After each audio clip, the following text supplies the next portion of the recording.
گفتند نمیخواهیم که بمیریم. گفتند دشمنید خلقان را دشمنید. چه ساده چه به سادگی گفتند و ایشان را چه ساده چه به سادگی کشتند. و مرگ ایشان چندان موهن بود و ارزان بود که تلاش از پی زیستن به رنجبار ترگونه ابلهانه می نمود. سفری دشخوار و تلخ از دهلیزهای خم اندر خم و پیچ اندر پیچ از پی هیچ.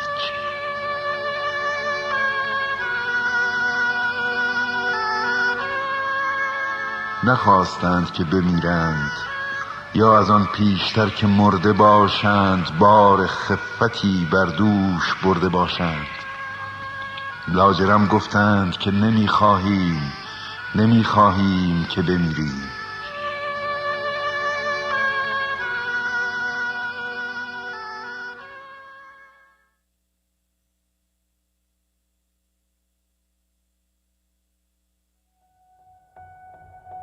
Six years ago, on January 8 at dawn, the Islamic Revolutionary Guard Corps launched an attack on Ukraine International Airline flight PS752, resulting in the senseless killing of 177 passengers, crew members, and an unborn child.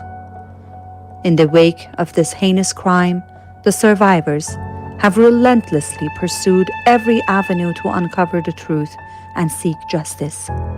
They stand as beacons of truth and justice in the name of those who are no longer with us, in the name of those whose memory endures forever, in the name of loss, in the name of remembrance, in the name of truth, and in the name of justice.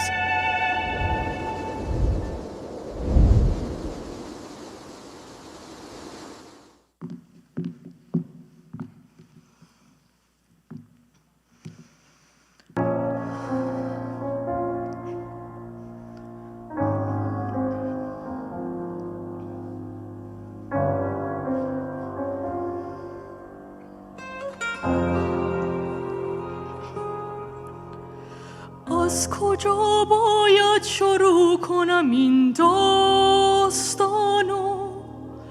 که خط به خط زندگیمو با تو قسمت کنم؟ تا کجا خوب بودم، از کجا بد شدم؟ دنبال حرفامو بگیر و با من بیا، این تمام حقیقتای جهان منه. این قاب عکس نباید بشکنه، از پشت این قاب عکس کهنه دنیامو میبینم. یه لحظه میخندم از ته دل، یه لحظه میمیرم. عکس میشد بچگیت، عکس میشد خنده هات، عکس شد برعکس شد.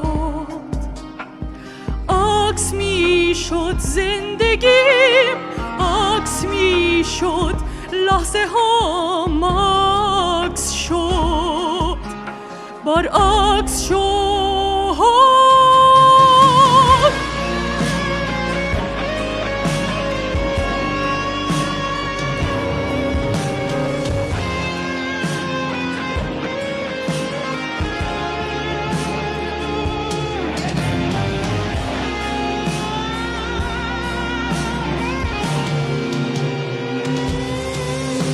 زمستون سرد به این خونه زد که با یاد هم تنها باشیم. جز این قاب عکس کجا میشه رفت که بازم کنار هم باشیم؟ یک لحظه لحظه از تو باور نکردم،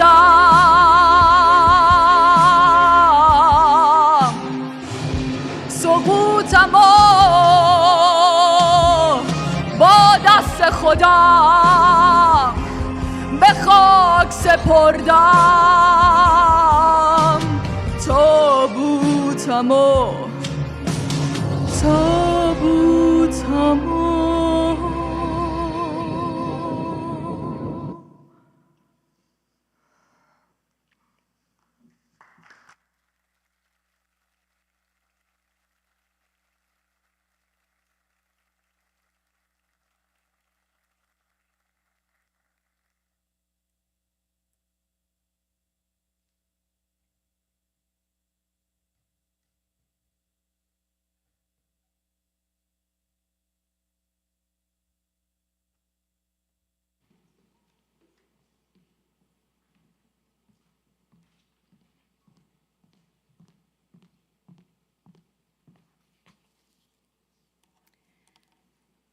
Please rise, if you're able to, and join me in observing a minute of silence in memory of the victims of Flight PS752 and in honor of all those who have been killed by the Islamic regime in Iran over the past 47 years.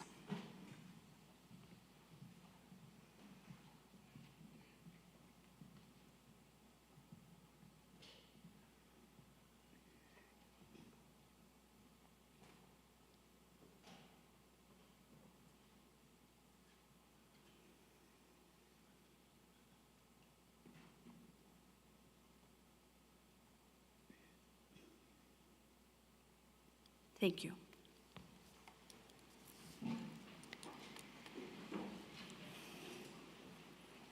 We are gathered here on lands that have been home to First Nations peoples from time immemorial. We acknowledge that what we now call Richmond Hill is on the treaty lands and territory of the Mississaugas of the Credit Nation, First Nation, and the Mississauga and Chippewa nations of the Williams Treaty. We also recognize that we are on part of the traditional territories of the Haudenosaunee and the Huron-Wendat. We would also like to acknowledge all First Nation, Inuit, and Métis peoples from across North America, also known as Turtle Island, who now reside in the city of Richmond Hill. We are committed to rebuilding constructive and cooperative relationships. Good afternoon, everyone. میهمانان عزیز خوش آمدید. بر سنگ گوری تازه نامی هست، دارنده این نام را هرگز ندیدم من. اینجا میان سوگواران آشنایانند و خیشانند و مردمانی هم که چون من دارنده این نام را هرگز ندیدند و نمیدانند.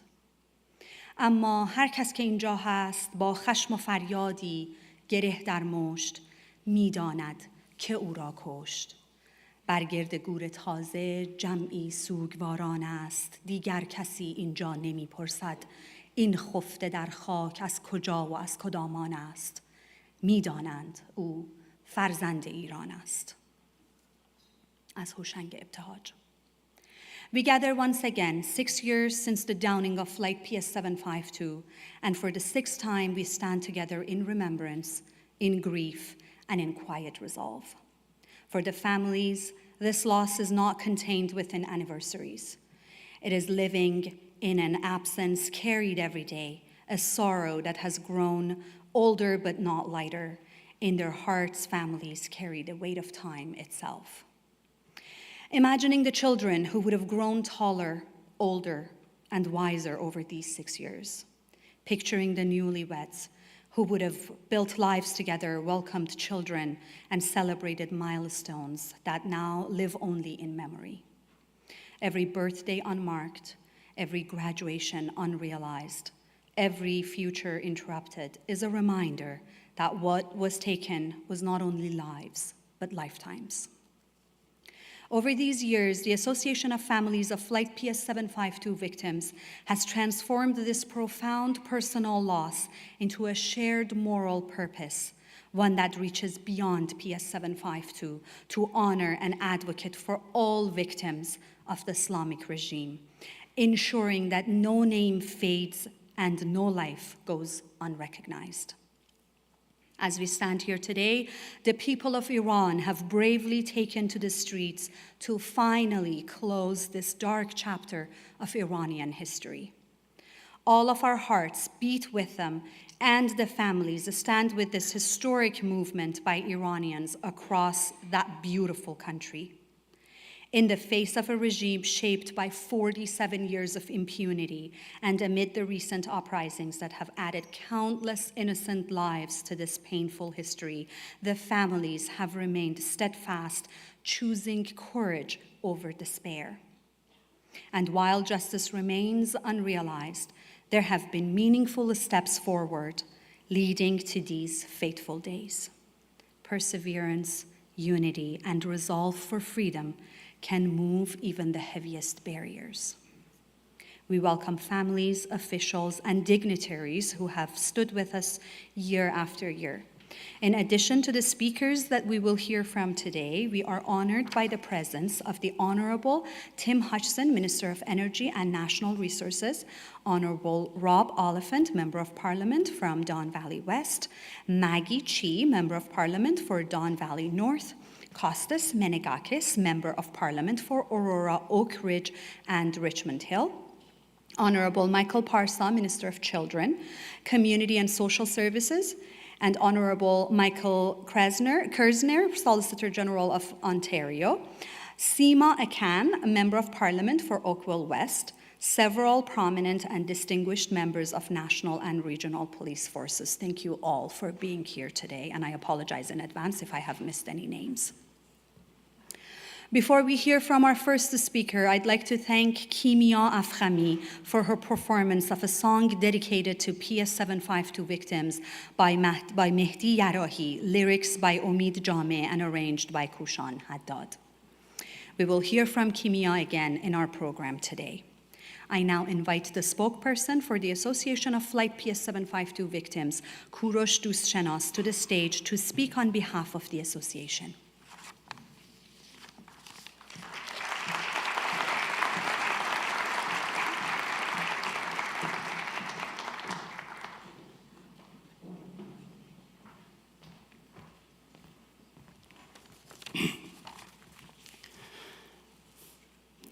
Before I start, I want to ask for your forgiveness if at the time we may get emotional, because this is a solemn day. It's a difficult day, and I look at sitting out there and looking at the picture of our loved ones. It just reminds us why we are here. So please forgive me if I make any mistakes. Distinguished guests, dear families, Honorable Minister Anand, Honorable Minister McKinnon, Honorable Minister Ananda Sangri, Honorable Minister Hodgson. Your Excellency Ambassador Goodale, Honorable Minister Parsa, Honorable Minister McGregor, Your Worship Mayor West, Honorable members of the Parliament and respected officials and elected members of the City Council of Richmond Hill, I welcome you all. Before anything else, we honor the memory of the courageous freedom seekers who, in recent weeks, were killed by Islamic Republic in the streets of Iran. The people of Iran deserve freedom, justice, and democracy.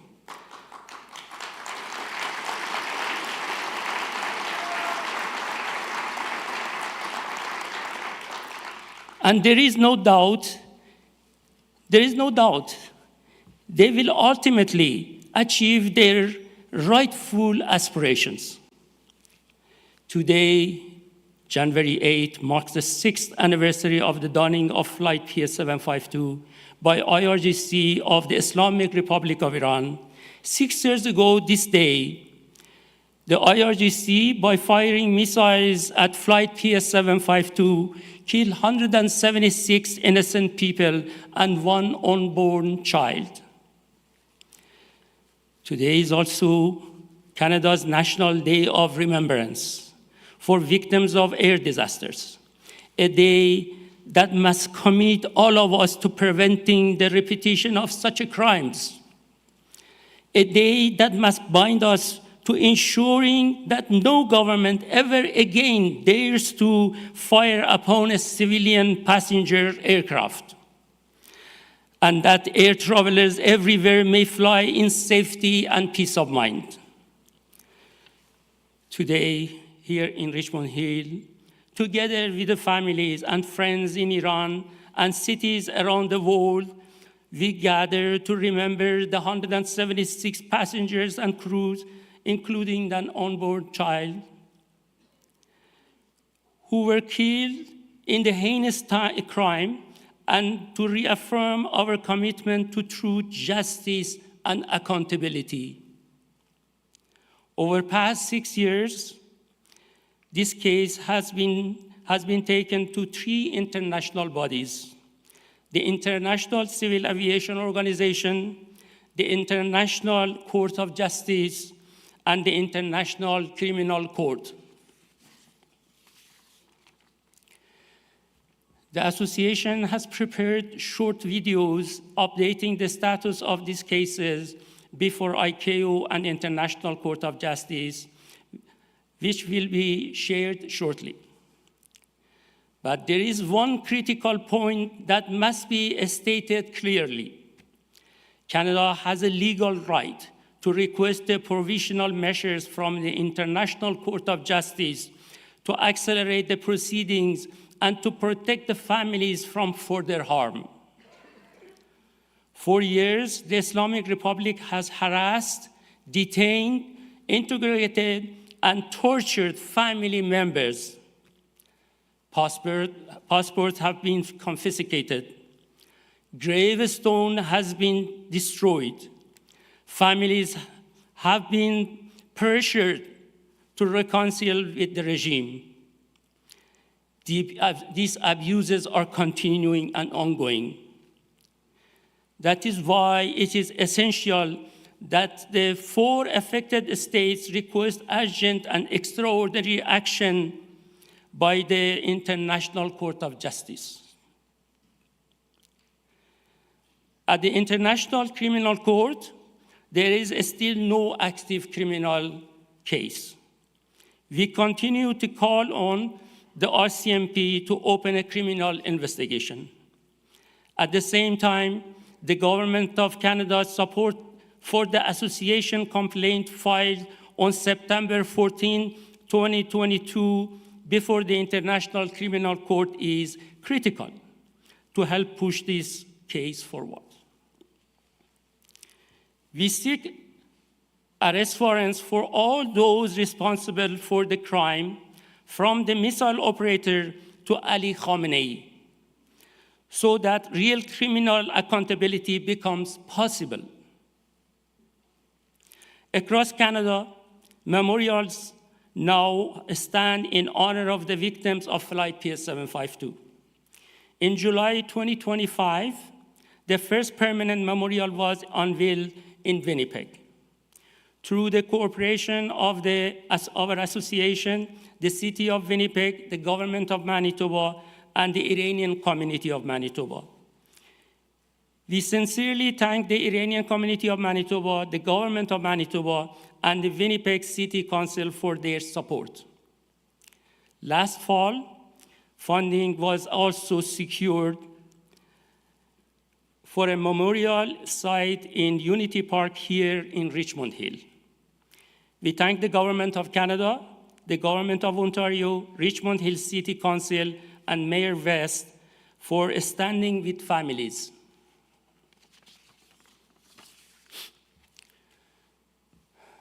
Governments change, officials come and go, time passes, and new crimes tragically occur. But Canada must never forget its responsibility to its citizens, those who were brutally killed and those who continue to live with this loss. After the bombing of Air India Flight 182, The dawning of Flight PS752 is the second largest single terrorist attack against Canadians and the deadliest attack of terrorism against Canadians in recent years. Standing for truth and justice is not an option, is not an optional case. It is a human duty, and it does not expire with time. Thank you for your time and attention.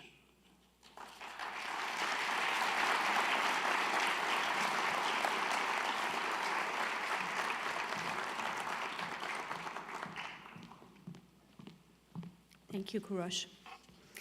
I now invite to the stage Minister of Foreign Affairs, the Honourable Anita Anand.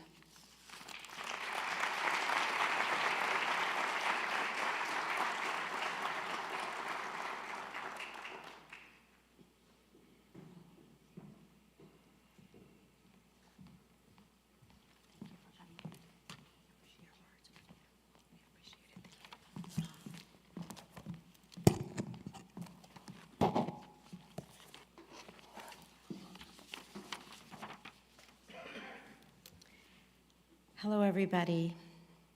Bonjour tout le monde. Thank you so much for inviting me here to be with you today.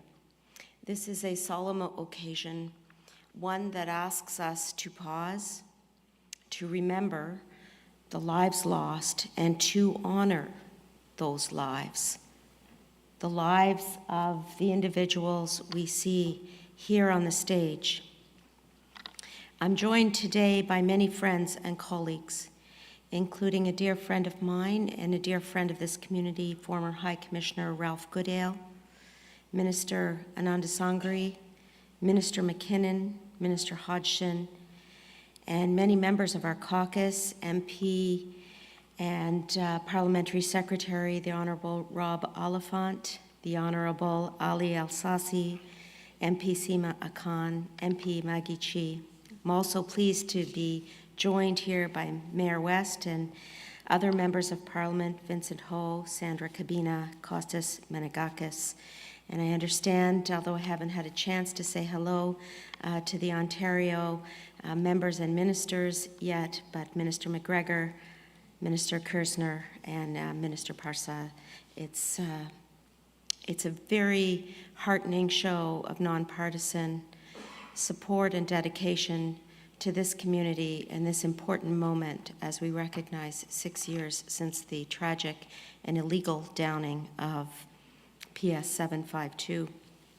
And indeed, we're all here united in grief and in solidarity with the members and the victims of PS752. And I must also recognize senior RCMP and regional police officers in attendance as well. So first and foremost, on behalf of the Government of Canada, I extend heartfelt and the very deepest condolences to you, the families and the loved ones of PS752, the 176 innocent lives lost, including an unborn child. And the memory of all of these individuals remains a guiding force in our pursuit of truth and justice and accountability. And it was an incredible honor and privilege for me before the ceremony began to meet some of the mothers who have suffered for 6 years after losing their children and their family members. And I deeply, deeply commit to all of you that we will continue on the efforts to seek justice, truth, and accountability. I want you to know that the Prime Minister, my colleagues, and I feel your grief, and that grief actually drives us to do more and to commit to whatever legal procedures we have access to. And on that front, on the legal front, you will recall that exactly 2 years ago, Canada, together with our partners, Sweden, Ukraine, the United Kingdom, initiated dispute settlement proceedings against Iran. And Iran has submitted an objection to those proceedings in front of ICAO, the council and multilateral body that is actually an international body but is housed in Montreal. We are going to continue to fight this case not only at ICAO but also at the ICJ. And we're doing that with our partners. You'll remember that in July 2023, we launched a formal dispute against Iran at the ICJ, and we're continuing to pursue that case with our international partners. We are waiting for the ICJ, we're pressing for the scheduling of the oral hearing, and we want to let you know that those timelines need to accelerate, and we will do whatever we can to ensure that that hearing occurs as soon as possible. Because, as I said, we remain committed to pursuing every avenue to hold Iran accountable, to secure justice that you, the families of PS 752, so rightly deserve. And in the meantime, while we pursue justice through the legal avenues, we also want to commit to other initiatives, and one of those initiatives has been the scholarship program. My department has launched a commemorative scholarship program in late 2023 in honor of your loved ones. That scholarship program will disperse 176 scholarships, averaging $25,000 over the next 5 years to international and Canadian students attending colleges and universities in Canada. To date, 104 students have benefited from these scholarships, including 36 in this academic year. As a previous professor for over 20 years at the University of Toronto and other academic institutions, I want to underline how important it is to continue to support education, and certainly commemorative scholarships of this nature allow the memories of those lives lost to live on so that their legacies can be built on and indeed developed and grown through future generations.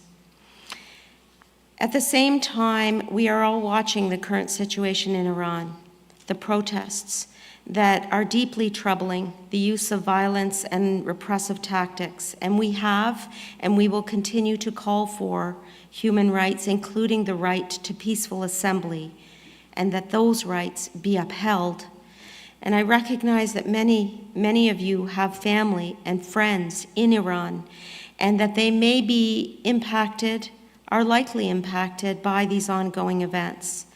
And your families are in our thoughts. And I'm personally inspired by the courage and the determination of the protesters to seek tangible change. Leur courage, la détermination sont inspirants. Rest assured, Canada will continue in the present day every effort to hold Iran to account for its human rights atrocities, including through implementing sanctions, including through calling out the Iranian regime's unacceptable violation of human rights over time. To this end, as you may be aware, in October 2022, Canada sanctioned 210 Iranian individuals and 254 entities under the Special Economic Measures Iran regulations. And those sanctions will continue to focus on Iranian individuals and entities responsible for complicity in human rights violations. In addition, those sanctions freeze any assets of the listed individuals and entities that are held in Canada and prevent them from being admitted to Canada. This includes additional sanctions against 4 individuals against those measures, the special economic regulations, and those measures were announced on December 15th, 2025.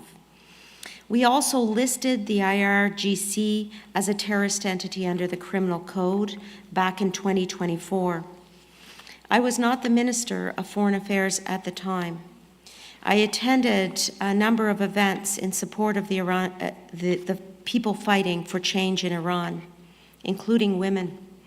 And I commit to you that as Minister of Foreign Affairs now, we will continue to hold the Iranian regime to account. And I commit to you that the cases that we are pursuing will continue regardless of any change in government in Iran whatsoever.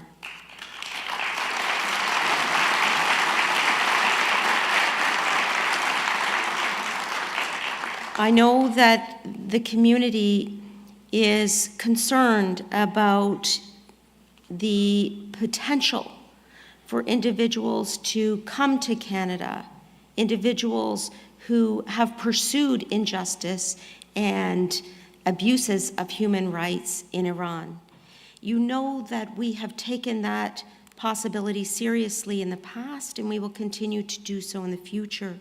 For example, in 2022, Canada designated Iran as a special regime that has engaged in terrorist and systemic human rights abuses, and members of the Iranian regime, including IRGC members, were inadmissible to Canada then, and they will continue to be inadmissible now, and we will not hesitate to ensure that our country, our public security is safe, as I know Minister Ananda Sangri, the Minister of Public Safety, will stress himself. For the 23rd consecutive year, Canada has once again led successfully a UN General Assembly resolution condemning Iran for its flagrant disregard for human rights. And we will continue to do that at the United Nations. Canada is committed to multilateral organizations, especially when they relate to the protection and upholding of human rights abuses, as we have seen with regards to Iran. We are one of the leading voices in the world when it comes to holding the Islamic Republic to account for its behavior. And I want to underline today that we are committed to this. We are committed to keeping the focus on Iran and the flagrant violations of human rights that are occurring daily in that country. In closing, I want to thank you, this community, for your strength, for your determination, for your unwavering perseverance over the past 6 years. Please rest assured that we are steadfast, and I personally am steadfast in supporting you and standing by your side in the pursuit of justice. We will commemorate the memories of those lost via scholarships, via monuments, including right here in Richmond Hill. And we deeply appreciate the trust that you have shown us as we continue this work together. The pursuit of justice depends on collective action. It depends on unity. It depends on putting partisanship aside. And you have the Government of Canada's commitment to continue to pursue this fight for justice, for truth and accountability, as well as keeping you updated on this progress. I look forward to staying close with you. I look forward to wearing the pins of your lost loved ones on my lapel, just like you are doing today. Merci beaucoup. Thank you.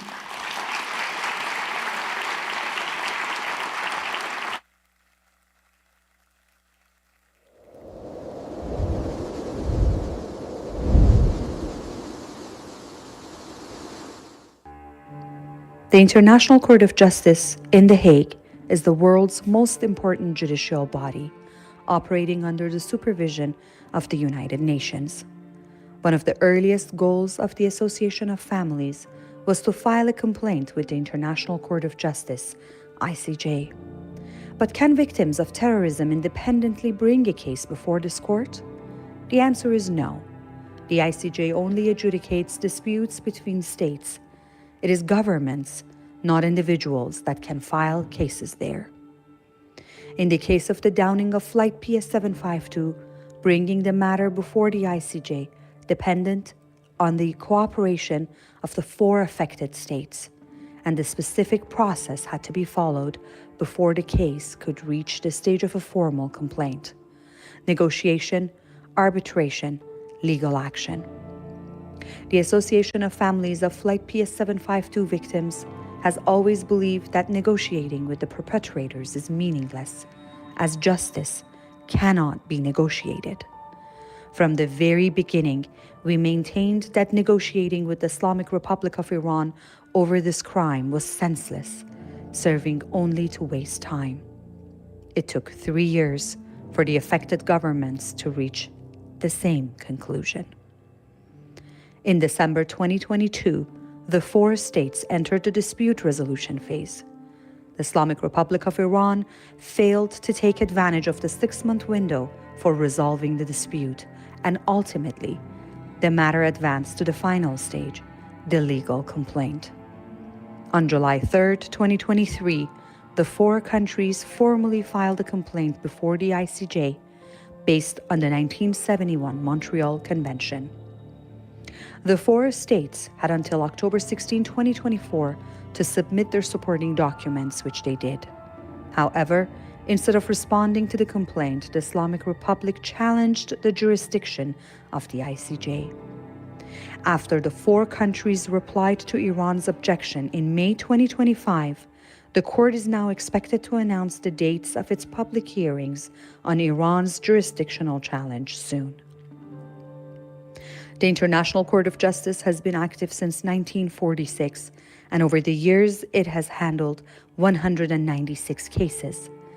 Currently, 23 cases are pending before the court, reflecting its exceptionally busy docket. Visiting the ICJ's website, one can see that 2 of these 23 cases relate to Flight PS752, and that out of the 7 occasions Canada has appeared before the court, the 3 most recent have all involved disputes with the Islamic Republic of Iran.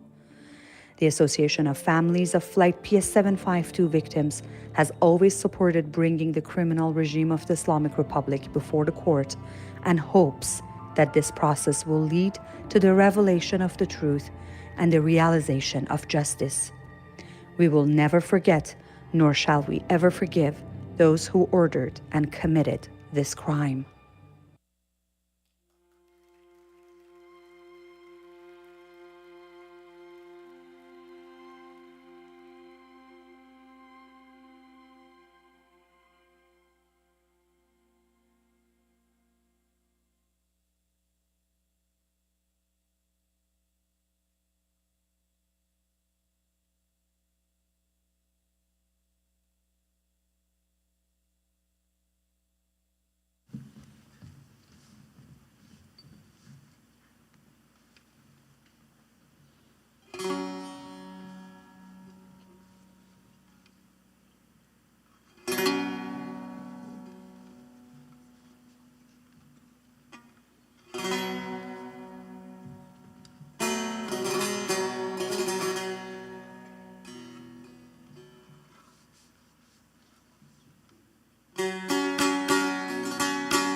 I thank Minister Anand for their heartfelt speech, and I also thank Mehdi Yousefian, Iranian-Canadian musician, for their improvisational accompaniment to remember the victims. I now invite the Honourable Gary Ananda Sangri, Minister of Public Safety, to come to the stage.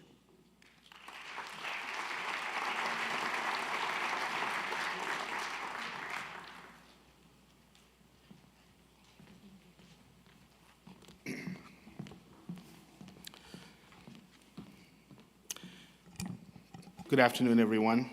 It's a privilege to be here with all of you to honor the lives of those we lost 6 years ago, today, on January 8th, 2020.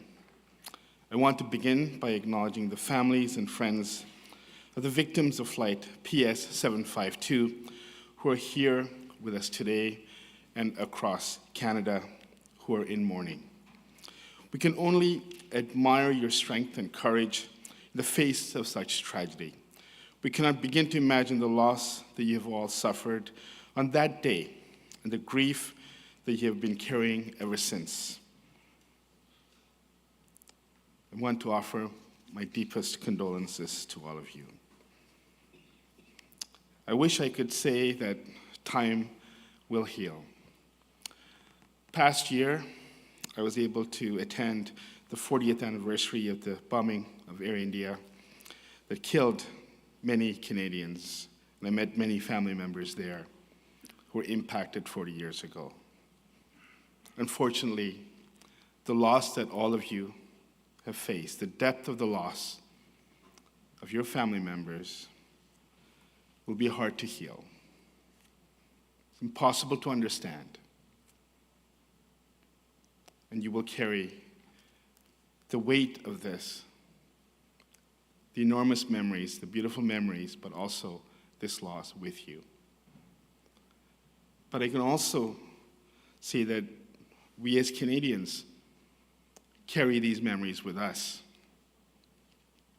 We share in your burden. We share in your grief. And we stand in solidarity with each and every one of you. I want to acknowledge many of my colleagues who are here today, and the expense of missing people, I just do want to highlight Minister Anita Anand, Minister McKinnon, Minister Tim Hodgson, Honorable Ali Assasi, Rob Oliphant, Seema Arcand, as well as other colleagues. I know Kostas Menegakos, I saw him earlier, and other colleagues from other parties, as well as members of the provincial parliament and ministers.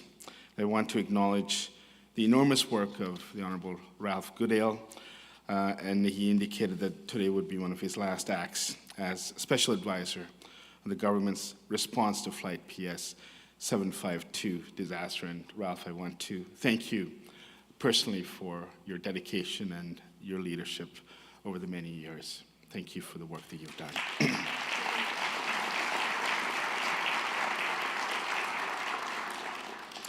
6 years passed since 176 innocent lives were stolen from us too early. Among them, 85 Canadian citizens and permanent residents, scholars, doctors, engineers, but above all, parents, grandparents, husbands and wives, newlyweds, brothers and sisters, and many children. People full of promise with so many years ahead of them. So many stories interrupted and futures denied. We must never forget who they were and what they gave to their families, their communities, and our country. Their memory lives on through all of you who have turned unimaginable pain into unrelenting pursuit of justice.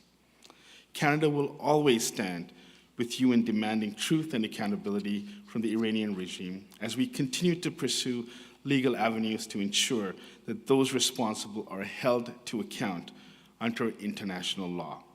We will never waver on that. As Minister of Public Safety, I also reaffirm our government's commitment to defending Canadians against the threat posed by hostile actors, including those who seek to intimidate, silence, or harass people here in Canada. Our government has taken concrete action to back up that commitment. Canada now has some of the toughest measures in the world against the Iranian regime, including the listing of the Islamic Revolutionary Guard Corps as a terrorist entity under the Criminal Code of Canada. We've also expanded inadmissibility measures so that senior Iranian officials responsible for terrorism and gross human rights violations cannot find safe haven in our country. These steps send a clear message. Those who engage in atrocities, repression, or support for terrorism are not welcomed here and will be held to account. We've also strengthened the tools available to our national security and law enforcement agencies to protect communities from intimidation and extortion. This includes new investments so the RCMP can better investigate threats, engage directly at risk communities, and respond when people in Canada are harassed or threatened by foreign regimes. Our government will continue to move forward with new legislation dedicated to countering foreign interference, increasing transparency, and ensuring that those who seek to hurt Canadians on behalf of foreign states pay for their crimes. To the families and to all Iranian Canadians advocating for human rights, know that this government hears you, stands with you, and will always fight alongside you for justice, accountability, and human rights. Earlier, I had a chance to speak to some family members, and I've, over the last 6 years, met with many others, and I know the strong and deep loss that you face. The sad truth is that such a tragedy can also bring people together, communities with shared pain and grief, and I hope that all of you have found solace in each other. But you've also found commonality in your pursuit for justice and accountability. It is a binding factor in the work that many of you have done since your loss. It's a commitment that you made to your loved ones. It's a commitment you've made to each other to ensure that those who are responsible are held to account. And that is so critical.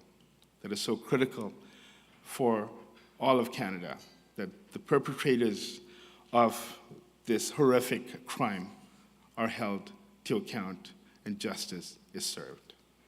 And that's one of the things that we will always support you on.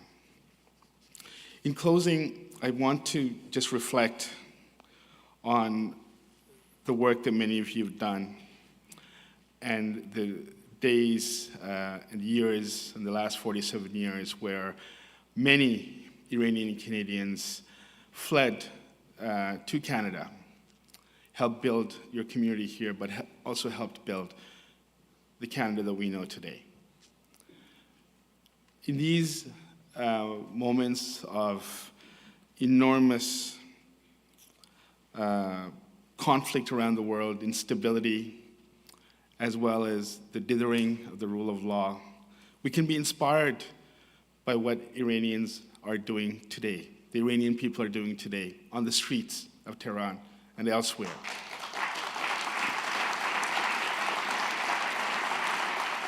We could be inspired that notwithstanding the consequences that they may face, they will stand up for what's right. They will stand up for women's rights. They will stand up for each other. And they will stand up for the rule of law. We should all take inspiration from what's happening today, with the hope that the aspirations of those who are in Iran and the aspirations of Iranian Canadians come to fruition in short order. Thank you.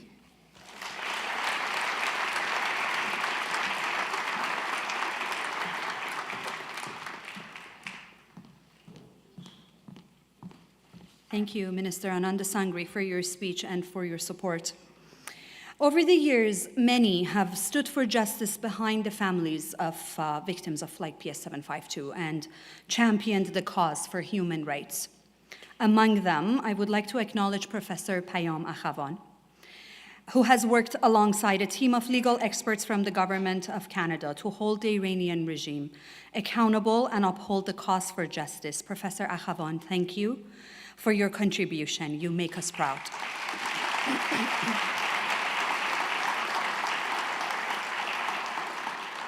I now invite the Honourable Stephen McKinnon, Minister of Transportation, to the stage.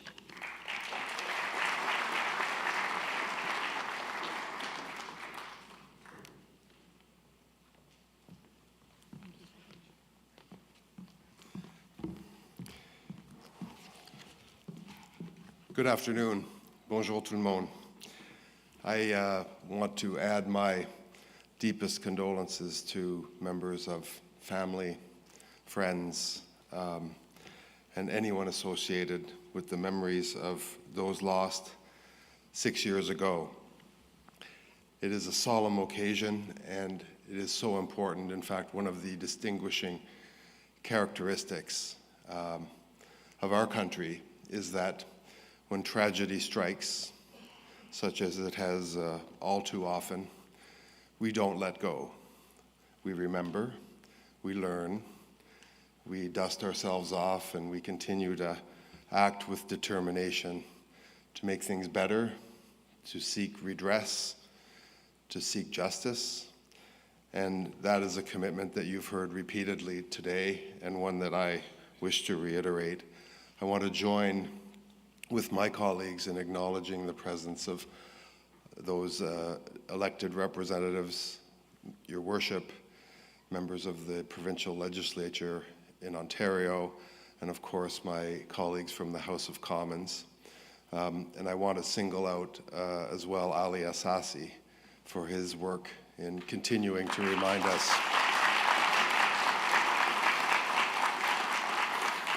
and because it's so important, and because of the tenacity that he's demonstrated, very characteristic tenacity, Ralph Goodale, who's here today, who never let this issue go, who carries this issue, I know, in his heart, who has met repeatedly and been one of our most dogged representatives as a diplomat, as a minister, and just as Ralph Goodale, who has worked so hard to advance the issues that arose out of those tragic events. And Ralph, we are sad to see this process for you come to an end. And I know we will all want to pledge to continue to be inspired by the incredible work that you've done. So thank you, Ralph Goodale. As Minister of Transport for a country, as my colleague Anita outlined, a country that is a model for the world in civil aviation, it's so important that we are able to assure people that once they board a civilian aircraft, that they will be able to fly safely through the air anywhere in the world. And the work that we do at ICAO continues to be inspired by that. On my second day as minister, I was able to speak to the council of ICAO, which by coincidence was meeting in Montreal, and reminded them of these tragic events and of the very important work that we continue to do in that forum to achieve safer skies. And reminded in bilateral meetings my colleagues from all over the world, the United States, Europe, Ukraine, that this work must continue and that Canada would not let it go. So today I want to make sure that you understand how important it is for me to show my support to you in honoring the memory of the 176 souls who lost their lives in that senseless tragedy. Et à celles et ceux qui ont perdu un être cher, je présente mes sincères et mes profondes condoléances. Vous avez enduré une douleur que nombreux d'entre vous ne pouvons qu'imaginer. Je veux que vous sachiez que les Canadiens se tiennent à vos côtés pour vous accompagner dans votre deuil et pour honorer la mémoire de vos proches. The Government of Canada is fully committed to holding Iran accountable for its violations of international law. The way Iran handled the aftermath of this disaster and the way they have treated you is disgraceful. Their threats, harassment, and intimidation tactics toward family members of PS 752 victims are abhorrent and unacceptable. You deserve answers, you deserve accountability, you deserve justice. And while it will never replace the loss of loved ones, Canada is taking concrete action to help prevent similar tragedies from happening in the future. As I mentioned, the Safer Skies Initiative is one way we are working towards this goal. As I said, it unites global civil aviation authorities, international organizations, and industry to improve safety and security for commercial airlines traveling near conflict areas. Le Canada travaille et veille à ce que les futures enquêtes de sécurité soient plus crédibles, transparentes et impartiales. Cela ne peut pas se faire lorsque les enquêtes sont entachées de conflits d'intérêts, comme ce fut le cas dans l'enquête menée par l'Iran sur l'abattage du vol PS 752. Canada is pushing for improvements to international safety investigation protocols. This is a long process, but I can assure you that Canada will continue to work with our partners to see this work through. In the meantime, we are laying the foundation for these improvements by funding training to help other countries apply existing international protocols for safety investigations and build their family assistance capabilities. And let me conclude by offering my own personal solidarity with you, your community, with Iranian Canadians, and all members of the incredible Iranian diaspora around the world. Given everything that is going on in our world today, it is so inspiring to see vendors, shopkeepers, and people in small towns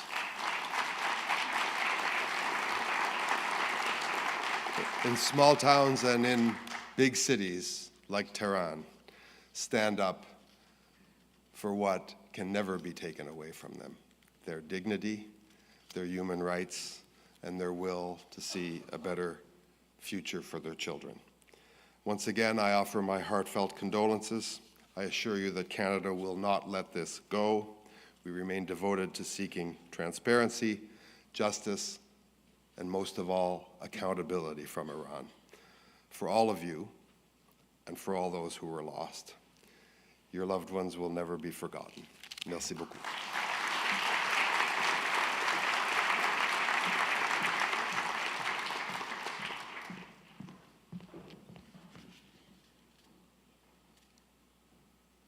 Thank you, Minister McKinnon. I now invite the Honourable Graham McGregor, Minister of Citizenship and Multiculturalism, to the stage.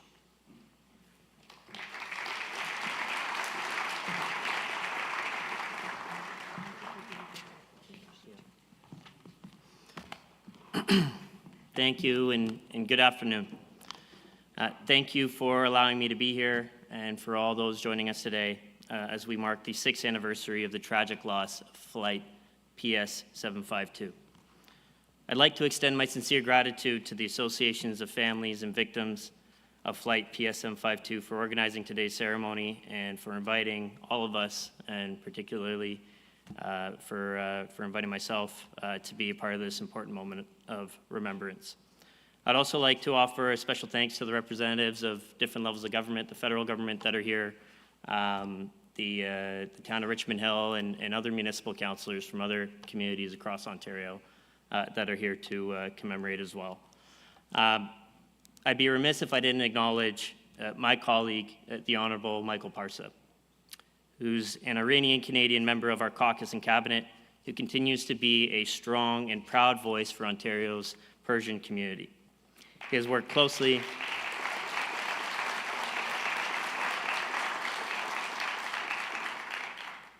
Michael has worked closely with the families of the victims of Flight PS752, standing with them and ensuring their voices and their loved ones are never forgotten. I also want to acknowledge the local MPP and my parliamentary assistant, Daisy Y, for her strong leadership and dedication to this community and to the people of Richmond Hill. 6 years ago, Flight PS752 was shot down by the Islamic Revolutionary Guard Corps shortly after departing Tehran, Iran. The lives of 176 people were taken in this attack, including 55 Canadian citizens and 30 permanent residents. 44 of the victims lived, worked, or studied in Richmond Hill, making this the largest single-day loss of life in this city's history. Although we can never bring back those we have lost, we will continue to stand in solidarity with our Iranian Canadian community here at home. And that's why, due to the leadership of Premier Doug Ford and with the strong support of my caucus colleagues, including the Honourable Michael Parsa, on behalf of the Government of Ontario, I'm proud to announce that Ontario will be providing $350,000 to the City of Richmond Hill to support the construction of the Flight PS752 Memorial.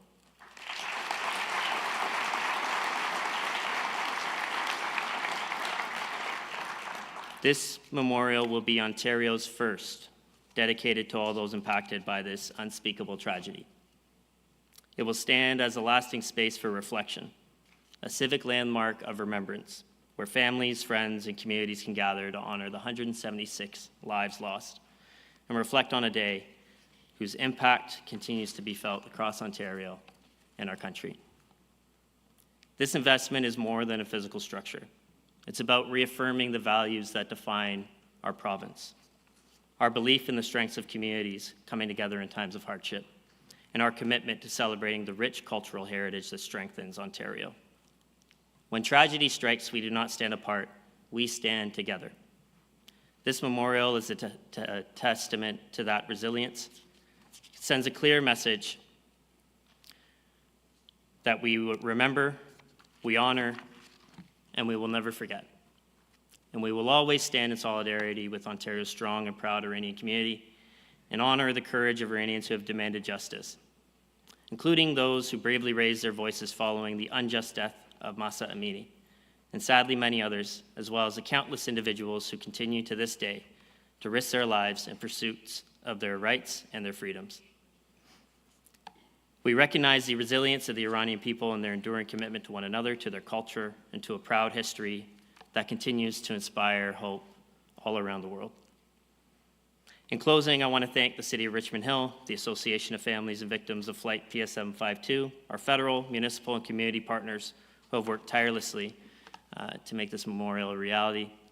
We will always stand shoulder to shoulder with our Iranian community. We live in the best province and the best country in the world because you can come here from anywhere in the world and be anything.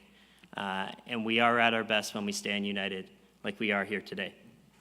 I want to thank everybody for being here, for your commitment to remembrance, healing, and unity. God bless you all.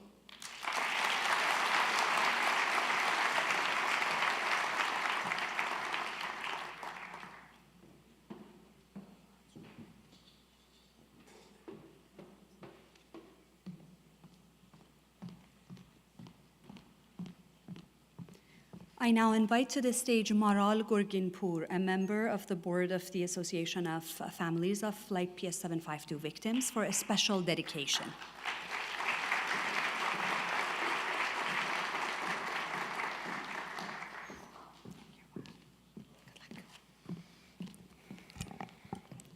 Ladies and gentlemen, friends, families, distinguished guests, today, as we mark the 6th anniversary of downing of Ukrainian International Airlines flight PS752 by the IRGC, we gather not only in remembrance, but also in recognition. Recognition of those who chose to stand for truth, dignity, and justice when silence and expediency would have been easier. As the great Persian poet Saadi wrote, human beings are members of a whole, created of one essence.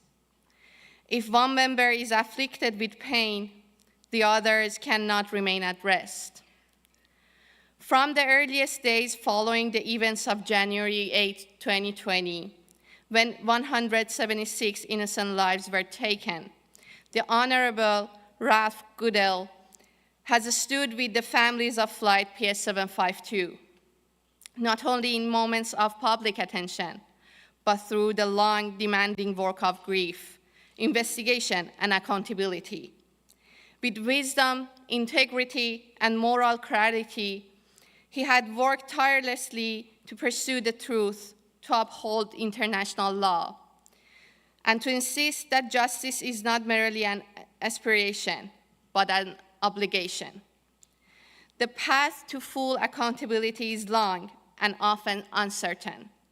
Yet, Mr. Goodell's steadfast commitment, compassion, and ethical leadership have strengthened the resolve of the families and affirmed that their loved ones will not be forgotten.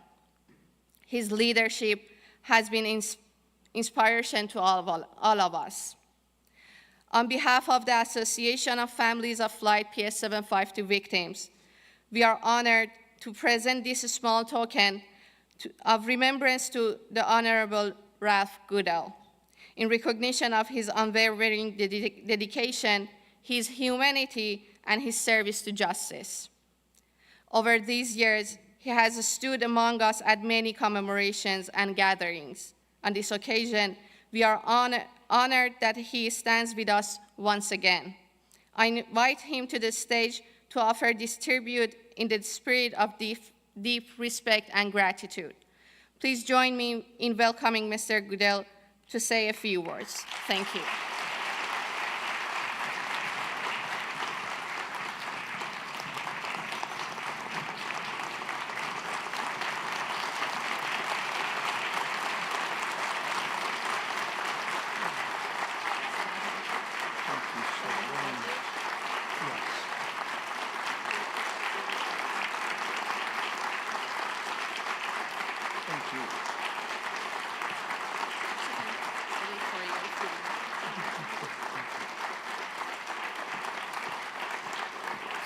Please. Whew. Thank you very, very much. I had not expected that, so I'm a little bit without words at the moment. But ladies and gentlemen, bonjour tout le monde, distinguished guests, and most especially loving families of all those innocent travelers whose lives were so cruelly extinguished exactly 6 years ago today. Extinguished when the regime in Tehran wrongfully and unlawfully, indeed criminally, attacked and destroyed Ukraine International Airlines Flight 752. And I know your grief is as deep and hard to bear today as it was on January the 8th in 2020, when you first received that devastating news that your loved ones had died, made all the more painful by the soon undeniable fact that it was the government of Iran that killed them. Universally, as you have heard today, Canadians have stood shoulder to shoulder with the victims' families to share your pain, to ease your burden in any way humanly possible, and to support your rightful demands for transparency, accountability, and justice, however long that road may be. That empathy and support from Canadians is just as strong today as it was 6 years ago. And the same can also be said about the support from the United Kingdom and Sweden and Ukraine, both their people and their governments. We are all in this together, and our solidarity in pursuit of justice is and will always be unshakable. What is weaker 6 years later is the Iranian regime. Brutal, corrupt, vulgar, and incompetent. It is a malignant tyranny that brave, ordinary Iranians are trying their very best to resist. Your dedicated work over the past 6 years on PS 752 has been a shining example to the people of Iran, indeed to people everywhere who believe in freedom, democracy, human rights, human decency, and the rule of law. You have channeled your anguish into meaningful, powerful action, including first and foremost the clear message that you will not be deterred and your loved ones will be vindicated. You have left no doubt about that. No matter how long it takes, no matter what deceit or obfuscation the regime in Tehran may throw in your way, you will not grow weary. You will not lose focus. You will not be distracted. You will not stop until justice is achieved.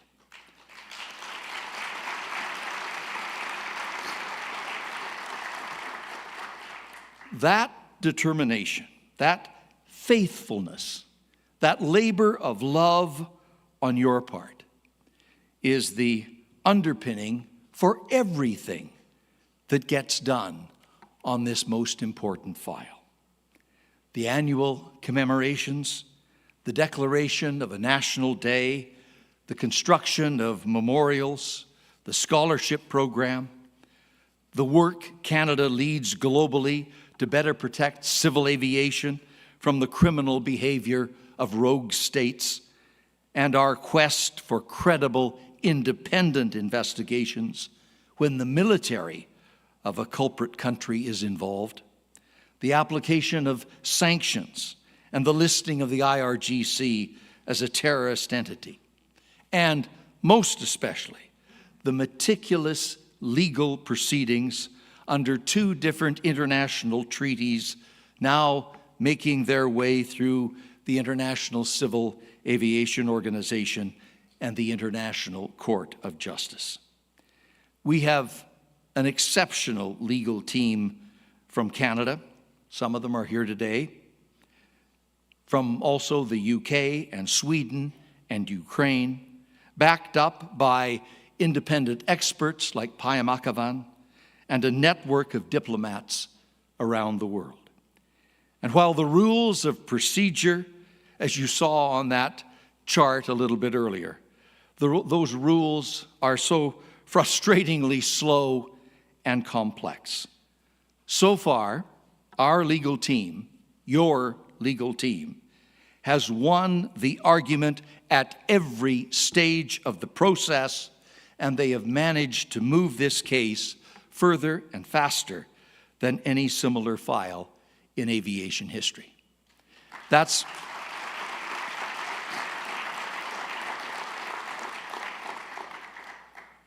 good. But what I'm glad to hear today is the clear determination from the senior officials and ministers in the Government of Canada that this process is not done yet, and it will be seen through to final successful conclusion. With the whole world watching, they are determined to achieve the transparency, the accountability, and the justice that you so richly deserve. My friends, the tragedy that brought us together 6 years ago was unspeakably painful.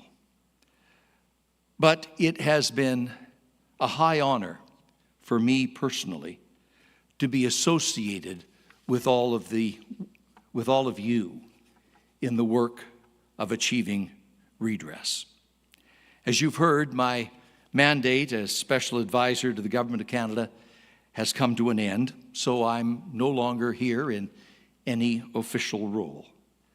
But I did want to be here today simply to say thank you for your thoughtfulness, your decency and your dignity, your unrelenting persistence, and for the power of the love that you have shown in such an unfailing way for the family members that you have lost.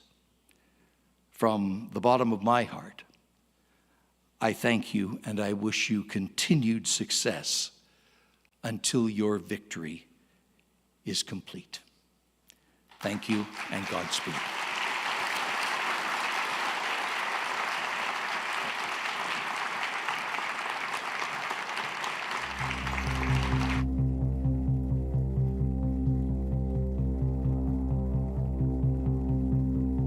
اما گویا حکومت و دولتی هم وجود دارد که این نهاد بین‌المللی چشم‌های خود را بر آن بسته است.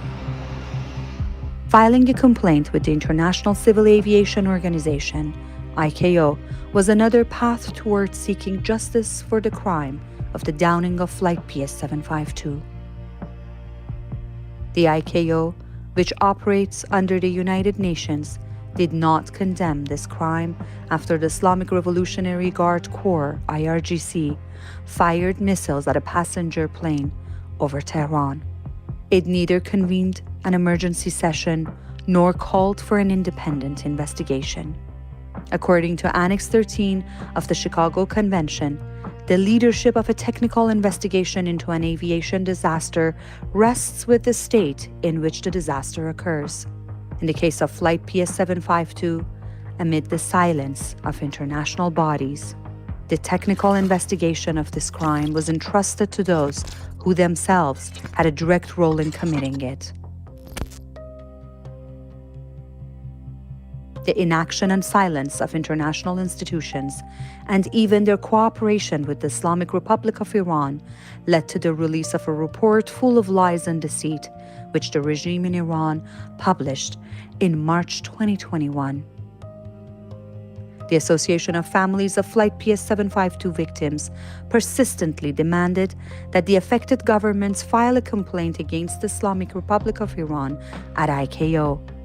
The Islamic regime, through the deliberate targeting of a passenger aircraft, the killing of passengers and crew, the desecration of victims' bodies, bulldozing the crash site, looting passengers' belongings, destroying all evidence and documents, and intimidating witnesses, had violated every international convention. Finally, on January 8, 2024, 4 countries filed a complaint against the Islamic Republic of Iran before the ICAO Council. Instead of answering for its actions, the Islamic regime challenged the Council's jurisdiction. However, in March 2025, the ICAO Council ruled that it had jurisdiction to examine the case. Once again, instead of accepting responsibility, the Islamic regime brought a case before the International Court of Justice, ICJ, in The Hague, seeking to challenge ICAO's jurisdiction and buy more time. The officials of The Hague Court wrote the following regarding the June 17 session at the court. Whereas at this meeting, the co-agent of the Islamic Republic of Iran stated that his government wished to have at its disposal a minimum period of 15 months from the date of the order for the preparation of the memorial. Whereas in support of this request, the co-agent referred to the fact that his government was simultaneously engaged in the preparation of written and oral pleadings in 5 other cases pending before the court, to the fact that for health reasons, certain members had left the Iranian legal team, which was therefore currently being reorganized, to the need to obtain from the International Civil Aviation Organization certain documents necessary for the preparation of the case, and more generally to the fact that the hostilities that had erupted in the region impacted the ability of the Iranian government and its legal team to prepare for the case.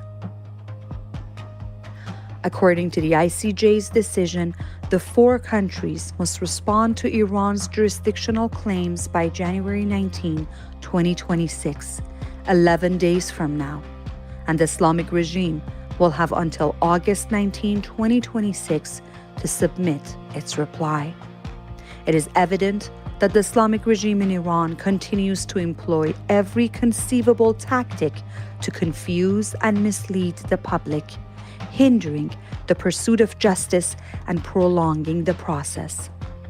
Yet, the resolve of the families of the victims remains unyielding, stronger than the nefarious actions of the perpetrators.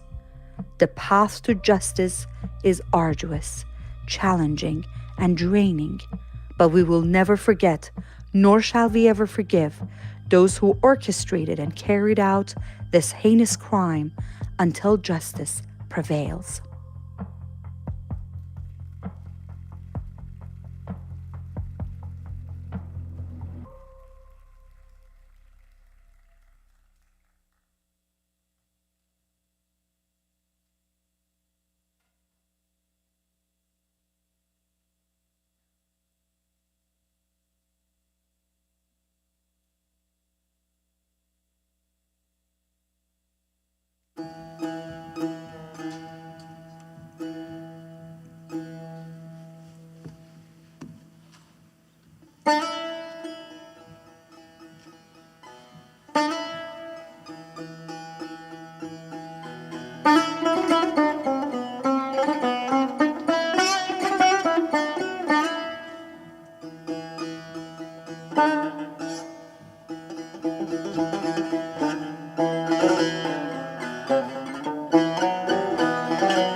در خوابم گذشت که آب آتش گرفته است و باد آتش گرفته است و خاک آتش گرفته است و آتش آتش گرفته است. در خوابم گذشت که در رگهایم خون آتش گرفته است. از بهرام بیضایی، یادش تا همیشه در آسمان ایران روشن.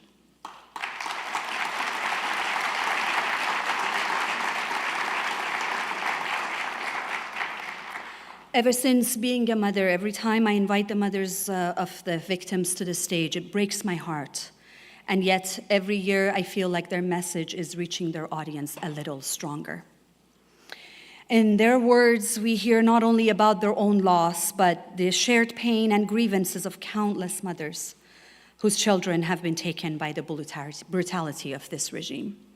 We hear from them in both Farsi and English today. Please join me in welcoming them to the stage.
Six years ago, at dawn on the 8th of January, our children aboard flight PS752 were shot down.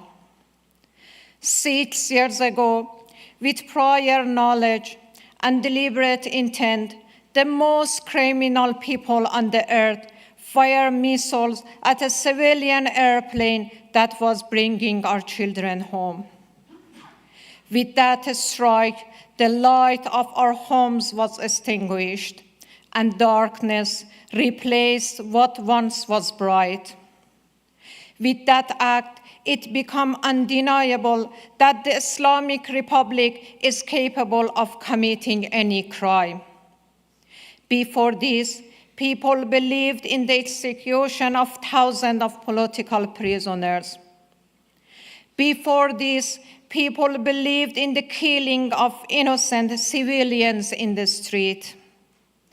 Before this, people believed in assassination of dissidents, critics, and artists.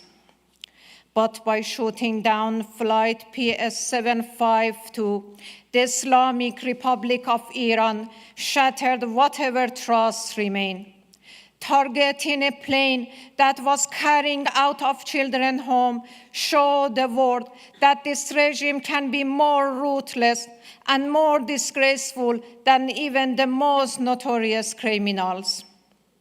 6 years have passed, and not for a single moment have we stepped back from seeing justice for our children.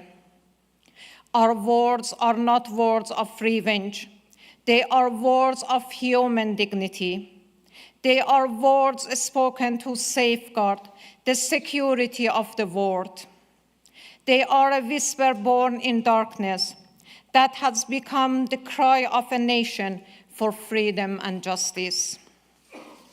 This struggle is a struggle for a better life for others. The killing of our children has not been meaningless. We fight so that the darkness of our homes may become the light of others' homes.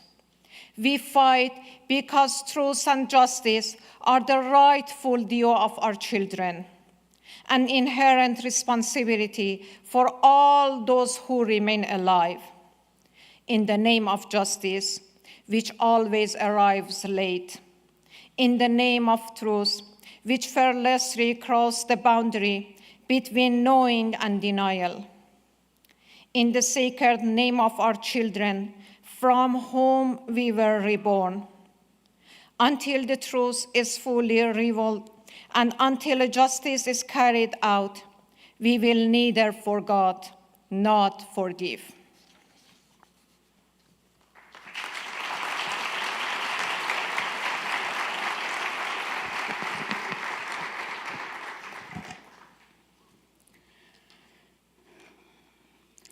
شش سال پیش در سحرگاه روز 18 دی ماه به فرزندان ما در پرواز PS 752 شلیک کردند. 6 سال پیش جنایتکارترین آدمهای روی زمین با آگاهی قبلی به هواپیمایی شلیک کردند که فرزندان ما را به خانه می آورد. با شلیک آنها چراغ خانه ما خاموش شد و سیاهی بر جای روشنایی نشست. با شلیک آنها به همه ثابت شد که حکومت جمهوری اسلامی بر هر جنایتی تواناست. پیش از این مردم قتل هزاران زندانی را به دست آنها باور می کردند. پیش از این مردم کشتار بیگناهان در خیابان را باور می کردند. پیش از این مردم ترور مخالف و منتقد و هنرمند را باور می کردند. اما با شلیک به پرواز PS 752 جمهوری اسلامی ایران باقی مانده باور مردم را در هم شکست. شلیک به هواپیمایی که فرزندان ما را به خانه می آورد به همه ثابت کرد که جمهوری اسلامی می تواند از جنایت پیشه ترین جنایتکاران هم گستاخ‌تر و رسواتر باشد. 6 سال گذشت و ما لحظه ای از دادخواهی فرزندانمان عقب ننشسته ایم. سخن ما نه از انتقام که از کرامت جان انسان است. سخن ما در تضمین امنیت دنیاست. سخن ما نجوایی از دل تاریکی است که فریاد یک ملت برای آزادی و عدالت شده است. این مبارزه برای زندگی بهتر برای دیگران است. کشته شدن فرزندان ما بی‌معنا نبوده است. ما می جنگیم تا خاموشی خانه ما به روشنایی خانه های مردم بیانجامد. ما می جنگیم چون حقیقت و عدالت حق فرزندان ماست و وظیفه ذاتی همه کسانی است که زنده ماندند. به نام عدالت که همیشه دیر از راه می رسد، به نام حقیقت که بی‌پروا از مرز دانستن و ندانستن گذر می کند، به نام متبرک فرزندانمان که ما از آنها زاده شدیم. ما تا روشن شدن حقیقت و تا اجرای عدالت نه فراموش می کنیم و نه می بخشیم.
آبی آسمان چه غمگین است، قلب من سنگ ساده زمین است.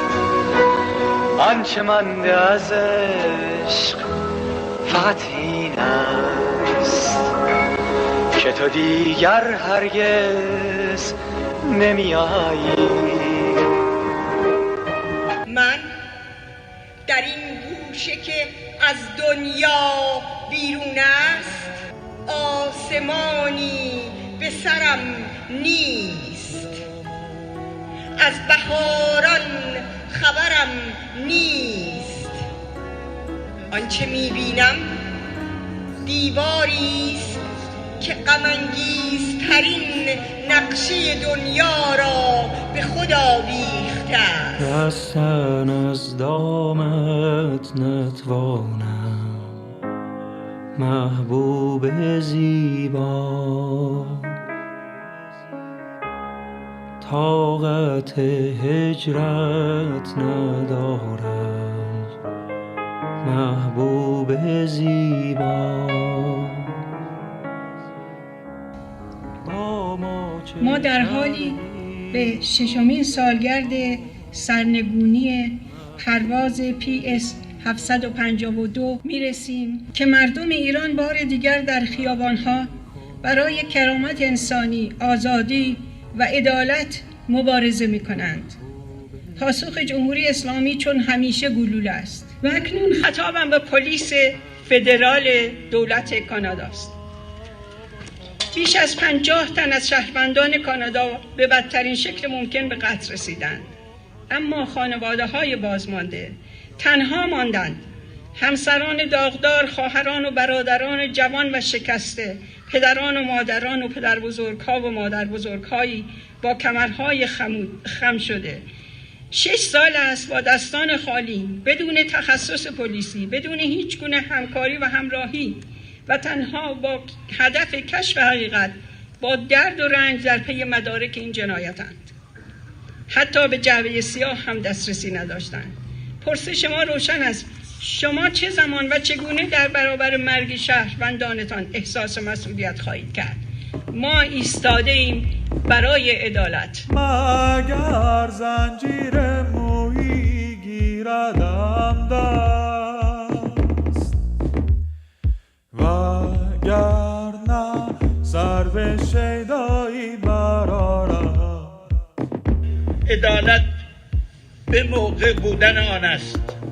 وقتی رسیدگی سالها به طول می انجامد، وقتی خانواده ها در تعلیق نگه داشته می شوند، وقتی حقیقت مدام عقب می نشیند، عدالت آرام آرام از معنا تهی می شود. اما امروز ما خواستار تسریع رسیدگی مؤثر، شفاف و مستقل در دیوان بین المللی دادگستری هستیم. اما این تنها مطالبه ما نیست.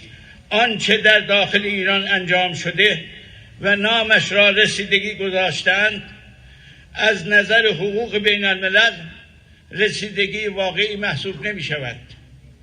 وقتی همان ساختاری که در وقوع فاجعه نقش داشته متولی تحقیق می شود، وقتی آمران اصلی هرگز احضار نمی شوند، وقتی مسئولیت ها تکه تکه و به رده های پایین سپرده می شود و وقتی واژه سانحه پیش از صدور رأی قطعی تکرار می شود، راه عدالت بسته می شود. ما خانواده ها فقط پاسخگویی یک دولت را نمی خواهیم. ما خواهان پاسخگویی انسان ها هستیم. افرادی که تصمیم گرفتند، دستور دادند و مسئول بودند. و این دقیقاً همان جاست که دیوان بین المللی کیفری معنا پیدا می کند. از این رو ما خانواده های جانباختگان به طور سریع و علنی از دولت های اوکراین، کانادا، بریتانیا، سوئد درخواست می کنیم در کنار خانواده ها بایستید، به ما بپیوندید و مسیر طرح شکایت در دیوان بین المللی کیفری را علیه آمران و عاملان این جنایت هموار کنید.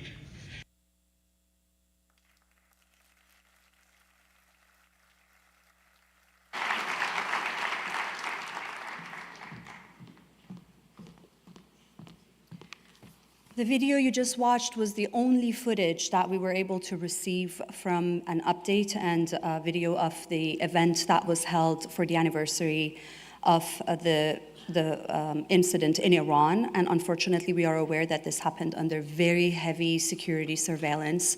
I am in awe of their bravery and their courage, and we are very saddened that we don't have any other videos to play for you about the anniversary that was held there today. And we are all aware there is currently a nationwide interruption in internet service, and access to network is very difficult at the moment, next to impossible.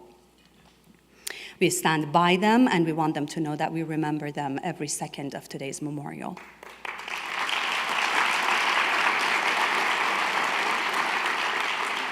I now invite to the stage Member of Parliament of Richmond Hill, Vincent Ho, who is representing Leader of the official opposition, the Honorable Pierre Poilievre. Thank you.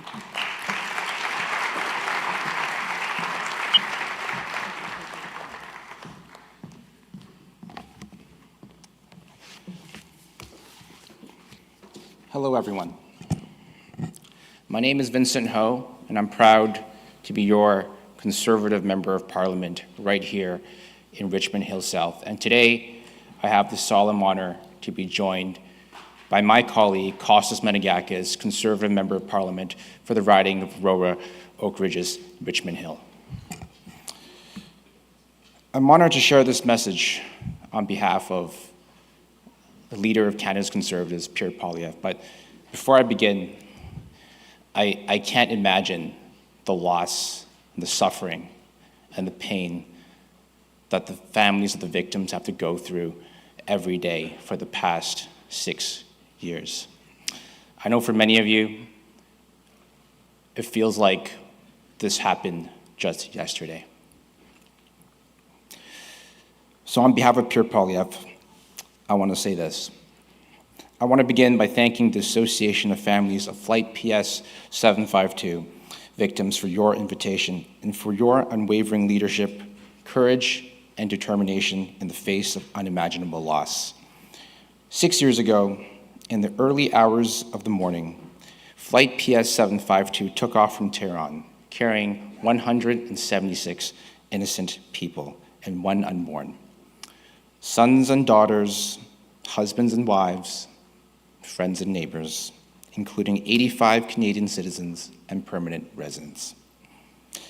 Many were Canadians who were coming home to Canada.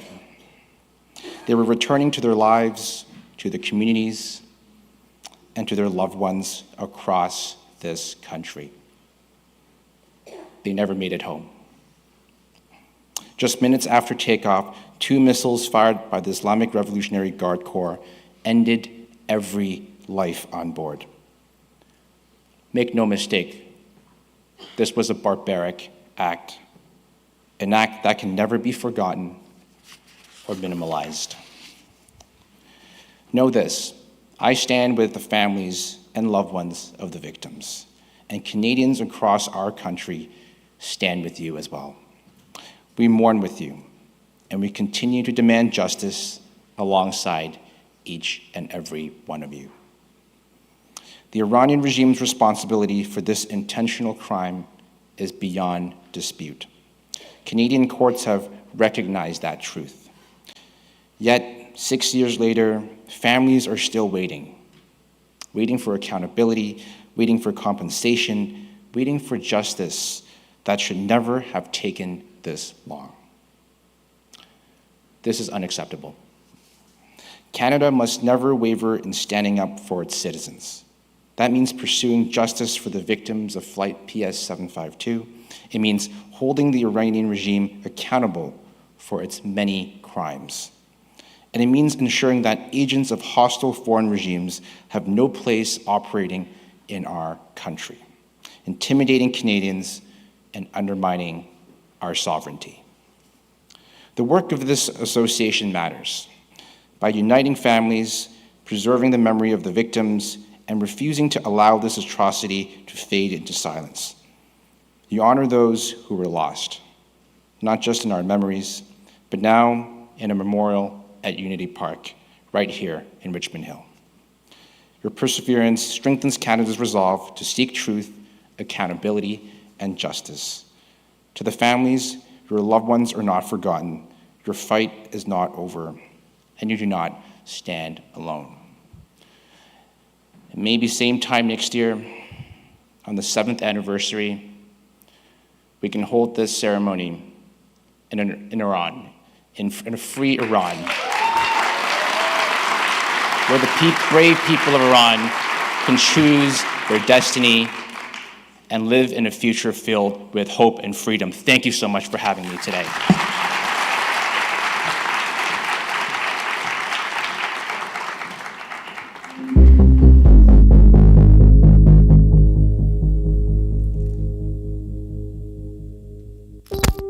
At midnight on June 12, 2025, Israel's attack on Iran began. Senior commanders of the Islamic Revolutionary Guard Corps, IRGC, and officials directly involved in the Islamic Republic's nuclear projects were the first targets. Many of them were among the primary suspects in the crime of downing Flight PS752, and the families of the victims had been waiting for the fair trial of these criminals.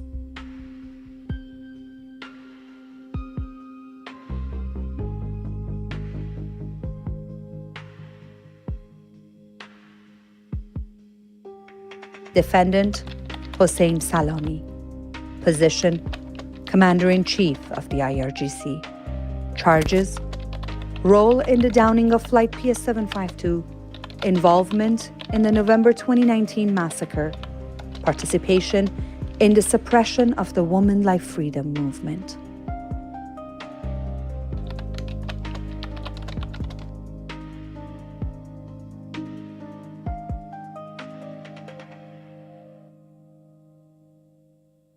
Defendant Mohammad Baqiri. Position Chief of Staff of the Armed Forces. Charges: role in the downing of Flight PS752, involvement in the November 2019 massacre, participation in the suppression of the Woman Life Freedom movement.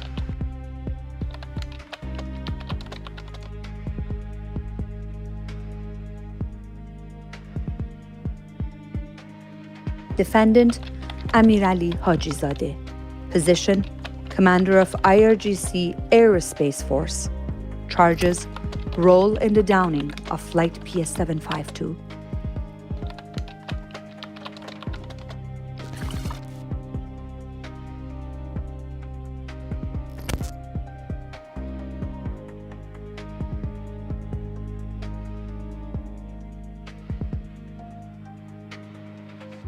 At midnight on June 12, 2025, Hajizadeh, Salami, Baqiri, and nearly 30 IRGC commanders were killed in Israel's attacks, either in their bunkers, in the Daqaiqi or Mahallati complexes, or in their luxury apartments in northern Tehran.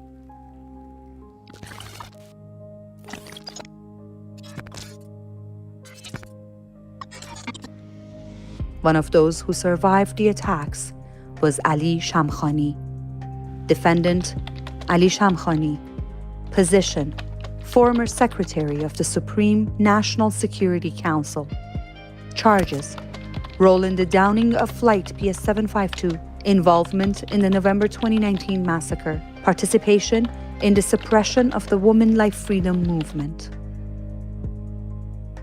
Over the past 6 years, considerable efforts were made to summon the main suspects to court. These 4 individuals had been named by families inside Iran who had filed complaints as the primary suspects, but the accused did not consider it worthy of their time or status to appear, even as witnesses in this sham court. Their names were also listed, together with Ali Khamenei and several others, in the complaint filed by the Association of Families on September 12, 2022, at the International Criminal Court. But the 4 affected states did not support the complaint. The names also appear in the case filed by the 4 countries at the International Court of Justice. The world is a better place without these criminals, but a significant portion of the truth died with them. Over the past 6 years, survivors tried every possible avenue to bring these suspects to court, but the struggles for justice is itself unjust. Despite the death of some of the perpetrators, our efforts to bring the Islamic regime ruling Iran and the remaining suspects to justice will continue. Many of the perpetrators are still alive, and one day they must appear before an impartial court.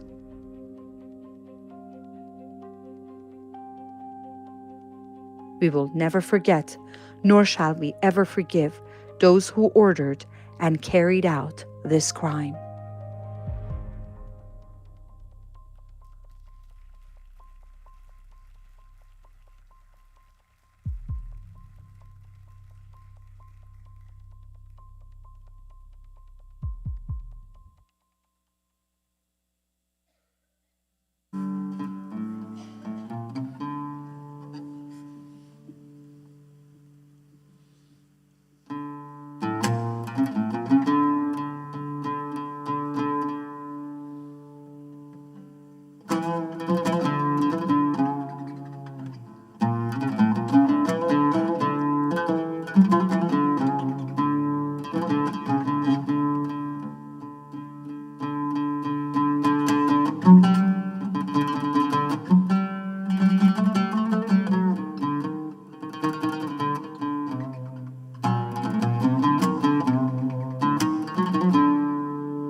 Our next speaker has stood by the families not only in his official capacity, but also as a very supportive community member and a member of the family. I now invite to the stage Member of Parliament for Willowdale, the Honorable Ali Ehsasi.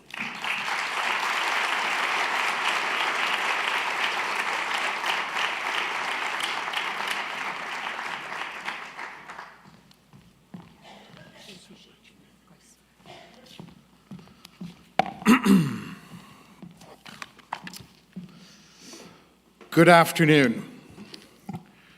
Today we gather here in Richmond Hill in solemn remembrance, joining others who gathered earlier today in Windsor and Vancouver.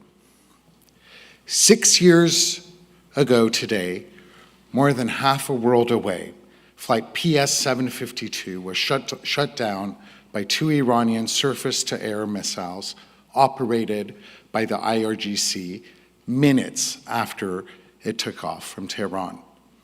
In an instant, 176 innocent lives were taken, 85 of whom had lives woven into the fabric of our communities across this vast country.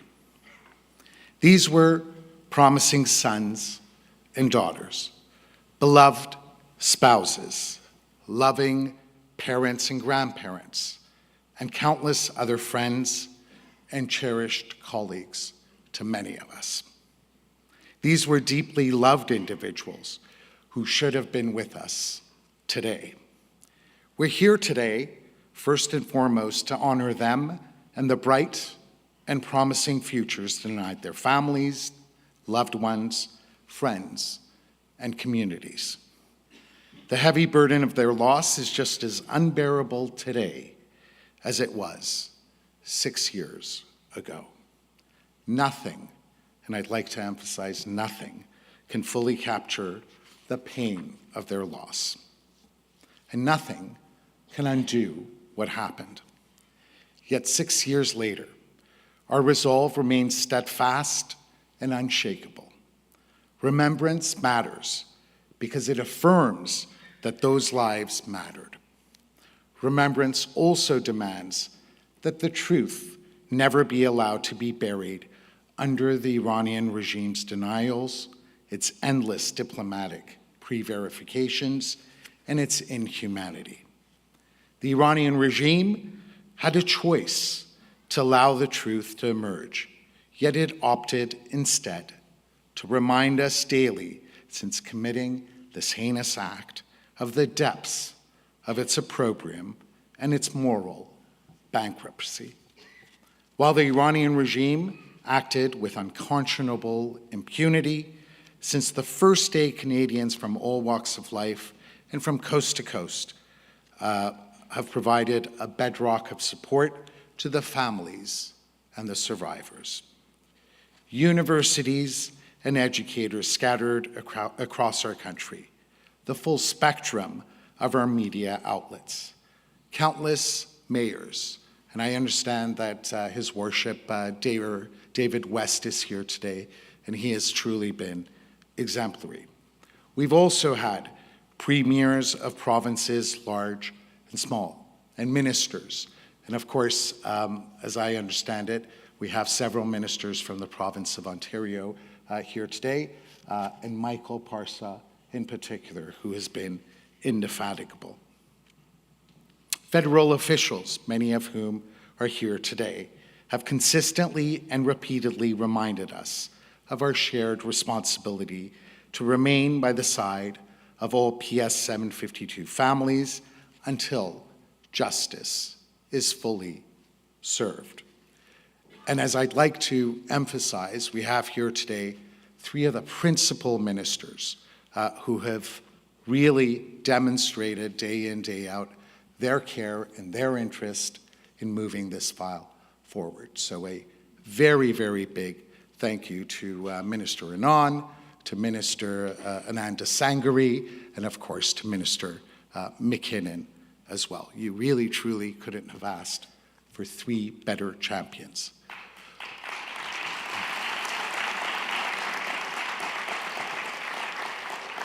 But of course, I would be remiss if I did not mention the one and only person who truly did an exemplary job, was the person who did the initial report, was the person who did the roadmap for the Government of Canada. And that person, I've often said this to any person who will listen to me, is truly the most exemplary public servant I have had the opportunity to witness, and of course, That is the Honorable Ralph Goodale. Thank you.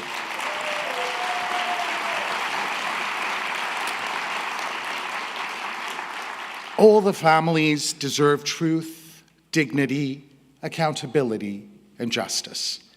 And we've been pursuing justice with persistence, even when the path has been painful and difficult. We will all stand with you today, tomorrow, and for as long as it takes.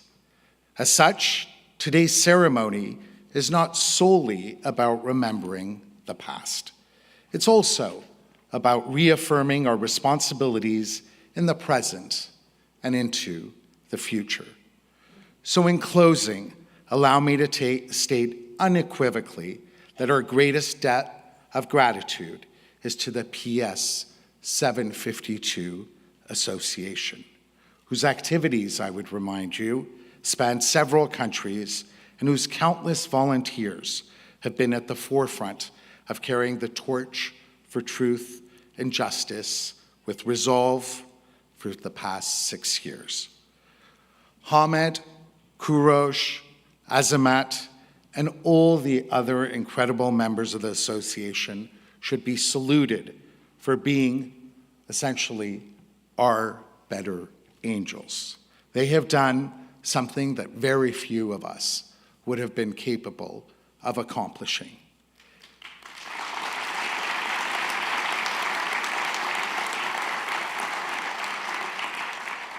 They remind us often that their loved ones were links in a lengthy chain of the Iranian regime's atrocities and crimes stretching back 47 years to the very inception of this murderous regime. We will neither forget any of them nor forgive the regime for the plight of all such innocent victims. So as we stand here today against the current backdrop of ongoing protests by courageous individuals against the ogre of this regime in Tehran, let us dream and commit to better tomorrows. Let us yearn for a day in the not-too-distant future, I hope, when brave young Iranians will no longer have to find themselves pitted against the goons of this monstrous regime in the streets across Iran.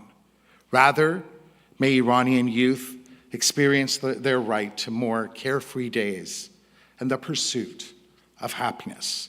Let us also hope, after the event that we have had today, that in the not-too-distant future, Iranian parents, in particular aggrieved mothers, will no longer have to be consumed by daily atrocities meted out by this regime against their innocent children. May all parents instead enjoy the blessings of joy by witnessing their children and their children lead proud and prosperous lives. The PS 752 families and the many other victims of this criminal regime will ensure that light will ultimately prevail. Be umid Irani azad, abad, sarbuland va shad. Thank you.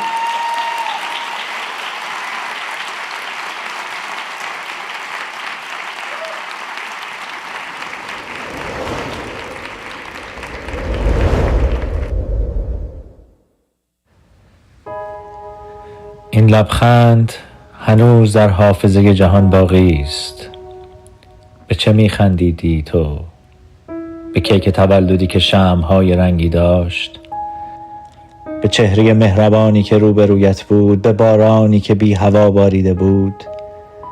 به ترانه‌ای که ناتمام مانده بود؟ به لحظه‌ای که شاد و شفابخش بود؟ به دست‌هایی که تو را در بر گرفته بود؟ این لبخند در حافظه جهان باقی است. صدای این خنده در حافظه جهان باقی است. خنده‌ای که میگوید کار این جهان به عدالت نیست. خنده‌ای که میگوید گمم میکنی. در فرودگاه‌ها و هواپیماها، در میدان‌ها و خیابان‌ها، در دادگاه‌ها و در گورستان‌ها. خنده‌ای که میگوید ببین من اینجا هستم، در حافظه تو، در حافظه خسته تو که سال هاست از ته دل نخندیده ای. این لبخند در حافظه جهان باقی است. این لبخند عمر هزاران ساله می‌یابد.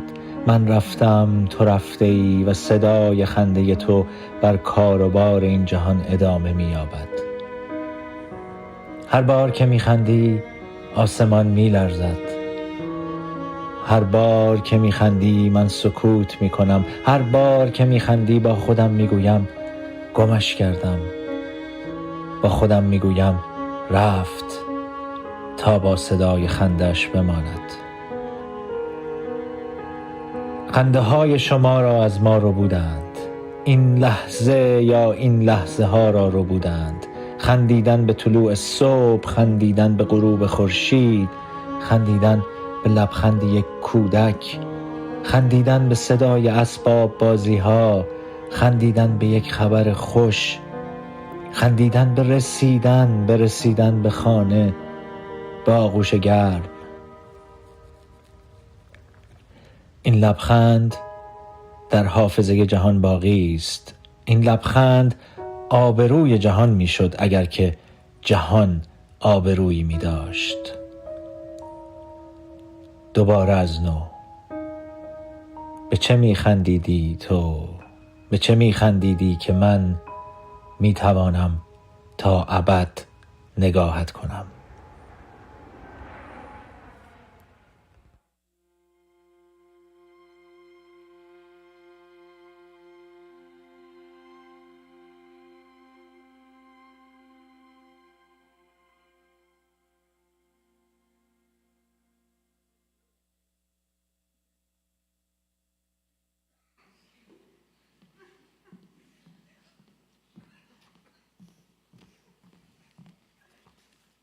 I now invite Azamat Ajdari, board member of the association, to speak on behalf of the president to the stage.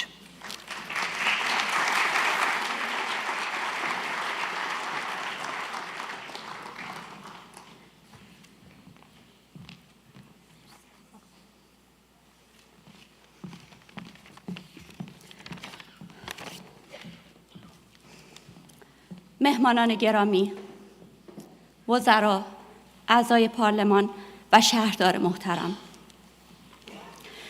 از شما برای حضور در این مراسم که به گرامی داشت و یادبود 176 مسافر، یک کودک متولد نشده و خدمه بیگناه پرواز PS 752 اختصاص دارد، صمیمانه تشکر می‌کنم. امروز ششمین سالگرد فاجعه غیرقابل تصور سرنگونی پرواز 752 اوکراین است. 6 سال از این زخم گشوده در آسمان تهران می‌گذرد. زخمی که همچنان تازه و خونچکان است. زخمی که نه تنها خانواده‌های ما بلکه میلیون‌ها نفر در سراسر جهان را به ویژه در ایران، کانادا، اوکراین، بریتانیا و سوئد تحت تأثیر قرار داده است. ما در انجمن خانواده‌ها در مواجهه با این جنایت عمدی و قتل عام هولناک جمعی کوچک اما منسجم ساخته ایم و به یکدیگر قدرت، آرامش و همبستگی بخشیده ایم. ما نه فقط با غم مشترک بلکه با عزم و اراده‌ای مشترک به هم متصل هستیم. وجود این انجمن فضایی برای گفتگو، همفکری و پیگیری عدالت ایجاد کرده است. عدالتی که تنها یک آرزو نیست، بلکه حقی است که باید محقق شود. در این سالها مردم ایران بارها و بارها برای کرامت انسانی، آزادی و عبور از جمهوری اسلامی به خیابانها آمدند. امروز نیز همزمان با برگزاری این مراسم اعتراضات و تجمعات مردمی در شهرهای مختلف ایران در جریان است. مردمی که با وجود سرکوب، بازداشت و خشونت همچنان خواهان پایان دادن به این نظام و ساختن آینده‌ای متفاوت هستند.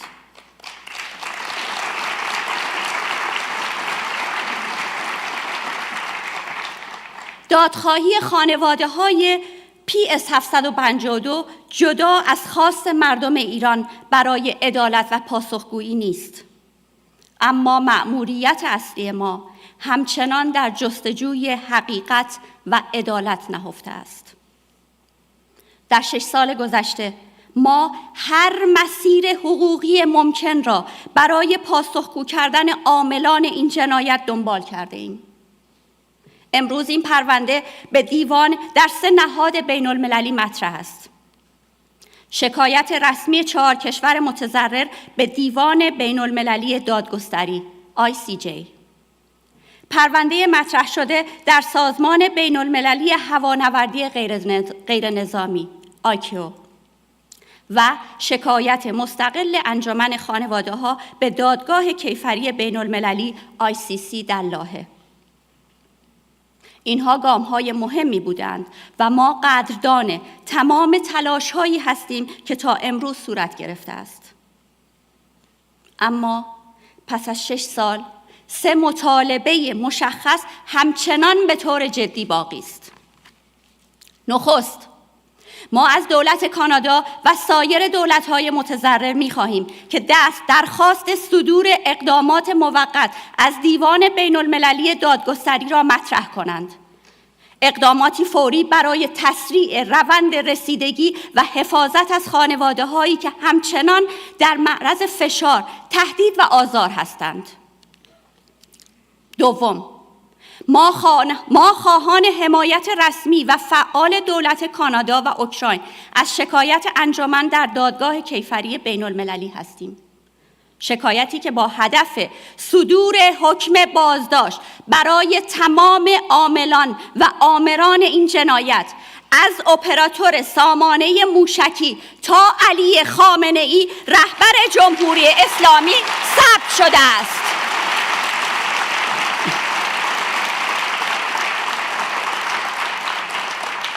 و سوم، ما انتظار داریم تحقیقات مستقل و جنایی در داخل کانادا آغاز شود. پس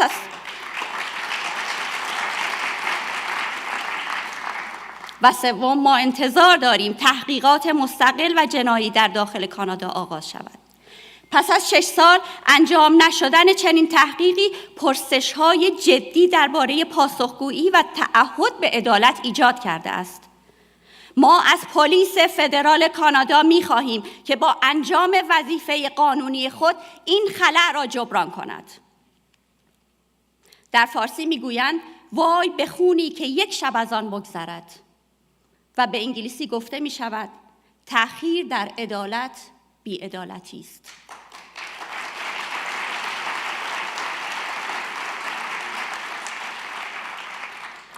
تلاش برای حقیقت و عدالت فقط درباره گذشته نیست، درباره آینده است.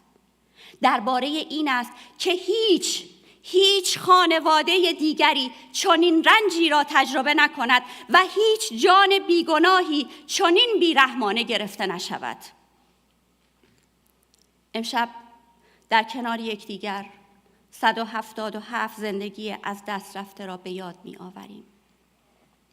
بیایید یاد آنها را نه فقط با کلمات بلکه با تصمیم‌ها و اقداماتمان زنده نگه داریم.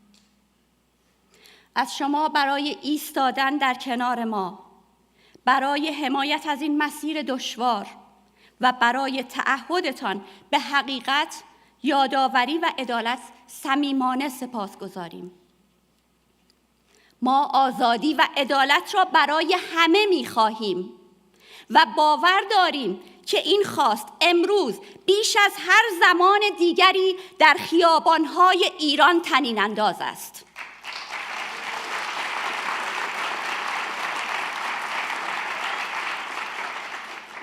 دادخواهی ما بخشی از همین مسیر است. مسیری برای عبور از نظامی که بر دروغ، خشونت و عدم پاسخگویی بنا شده است. تا رسیدن به آن روز در کنار مردم ایران برای حقیقت، عدالت و آزادی ایستاده ایم.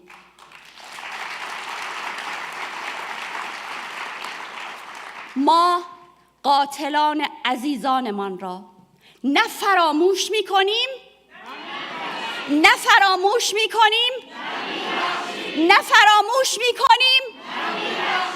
ممنونم از شما.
I now invite His Worship David West, Mayor of Richmond Hill, to the stage.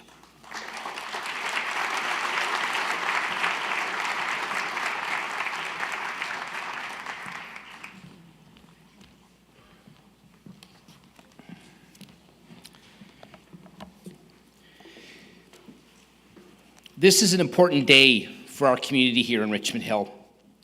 We are very lucky in this city to have many friends and colleagues and neighbors of Persian descent that enrich our lives in Richmond Hill in our community each and every day. On January the 8th, 2020, our community suffered a devastating loss. Of the 176 victims, about 44 of those had direct ties to our city. And as a community, we grieve with all of you, not from a distance, but right here as neighbors, friends, and family. And I stand before you today offering my heartfelt support. As we mark the 6th anniversary of this terrible tragedy, I want to thank all of you for joining us here in Richmond Hill to honor the lives of those lost. I'd like to thank the organizers and the volunteers who continue to go above and beyond year after year in arranging this memorial, despite the heartache that is associated with this occasion. To the Association of Families of Flight PS 752 victims, to the mothers, the fathers, the husbands, the wives, the sisters, the brothers, children, and all of the friends who have lost a loved one at the tyrannical hands of the IRGC, thank you for your tireless and ongoing advocacy, leadership, and courage. In my capacity as mayor, I've had the honor to work closely with Dr. Hamid Ismailian, Mr. Babak Payami, Mr. Karush Dostunasaz, and others over the past several years, and standing before you in solidarity with the families as you continue to seek justice and truth and accountability. I'd also like to thank so many elected officials that have made the time to come here today. In particular, I'd like to thank from the federal government, Minister Anand, Minister Gary Ndesangari, and the Honorable Ali Assasi, whose presence and continued support are really deeply appreciated. I'd like to thank our local MPs and MPPs as well. MP Vincent Ho and Costa Managakis are here today. And also from the provincial government, I'd like to thank Minister Graham McGregor for being here today. And in particular, thank you very much to Minister Michael Parsa, who's been such a great ally in working with me on this. As well, I'd also like to very much thank my colleagues on Richmond Hill Council that are here today. Councillor Carol Davidson, Councillor Scott Thompson, Councillor Castro Liu, Councillor Karen Silovitz, and Councillor Michael Hsu.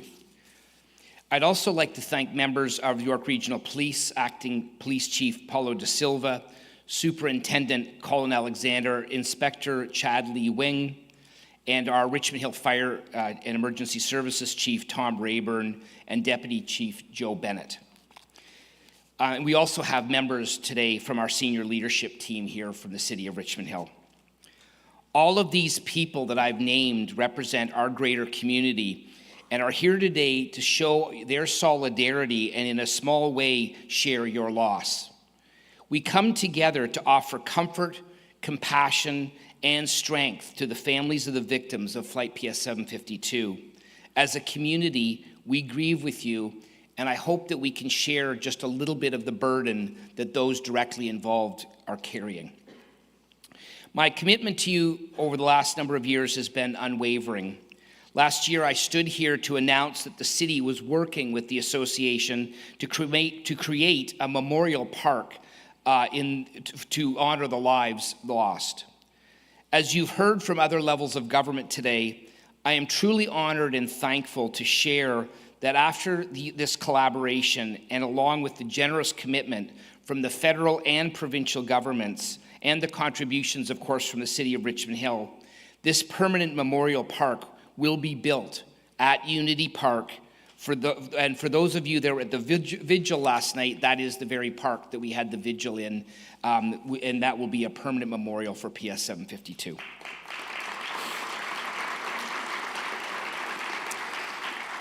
This memorial will be a beautiful, lasting global space for remembrance, reflection, and education for generations to come.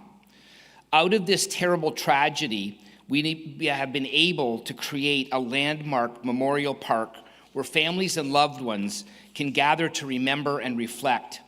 It will also serve as a memorial for future generations, ensuring that the impact of Flight PS 752 is never, ever forgotten.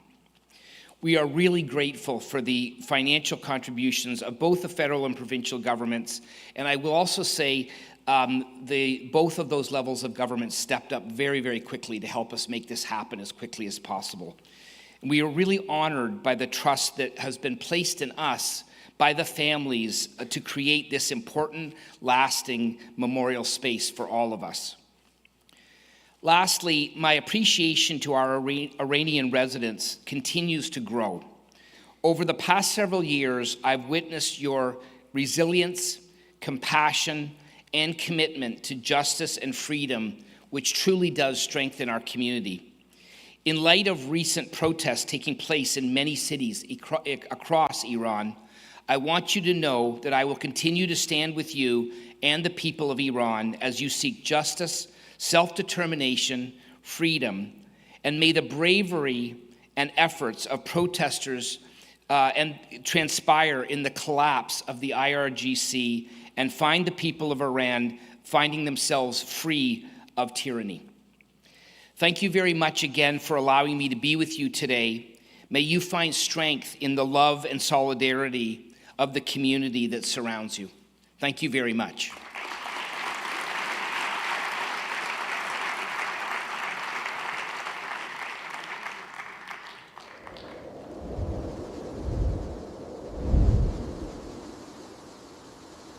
The Islamic Republic of Iran began the year 2025 with executions and mass arrests. A surge of executions in January, alongside death sentences, particularly against women activists such as Sharifeh Mohammadi, Varishe Muradi, and Pakhshan Azizi, triggered a general strike across Iranian Kurdistan. Even women political prisoners in Evin prison protested these rulings from behind bars. Executions continued relentlessly throughout the year, reaching an average of 4 per day. Brutal medieval punishments were also carried out in the form of flogging, among them Atash Shakerami in November and the Iranian singer Mehdi Yarahi in March.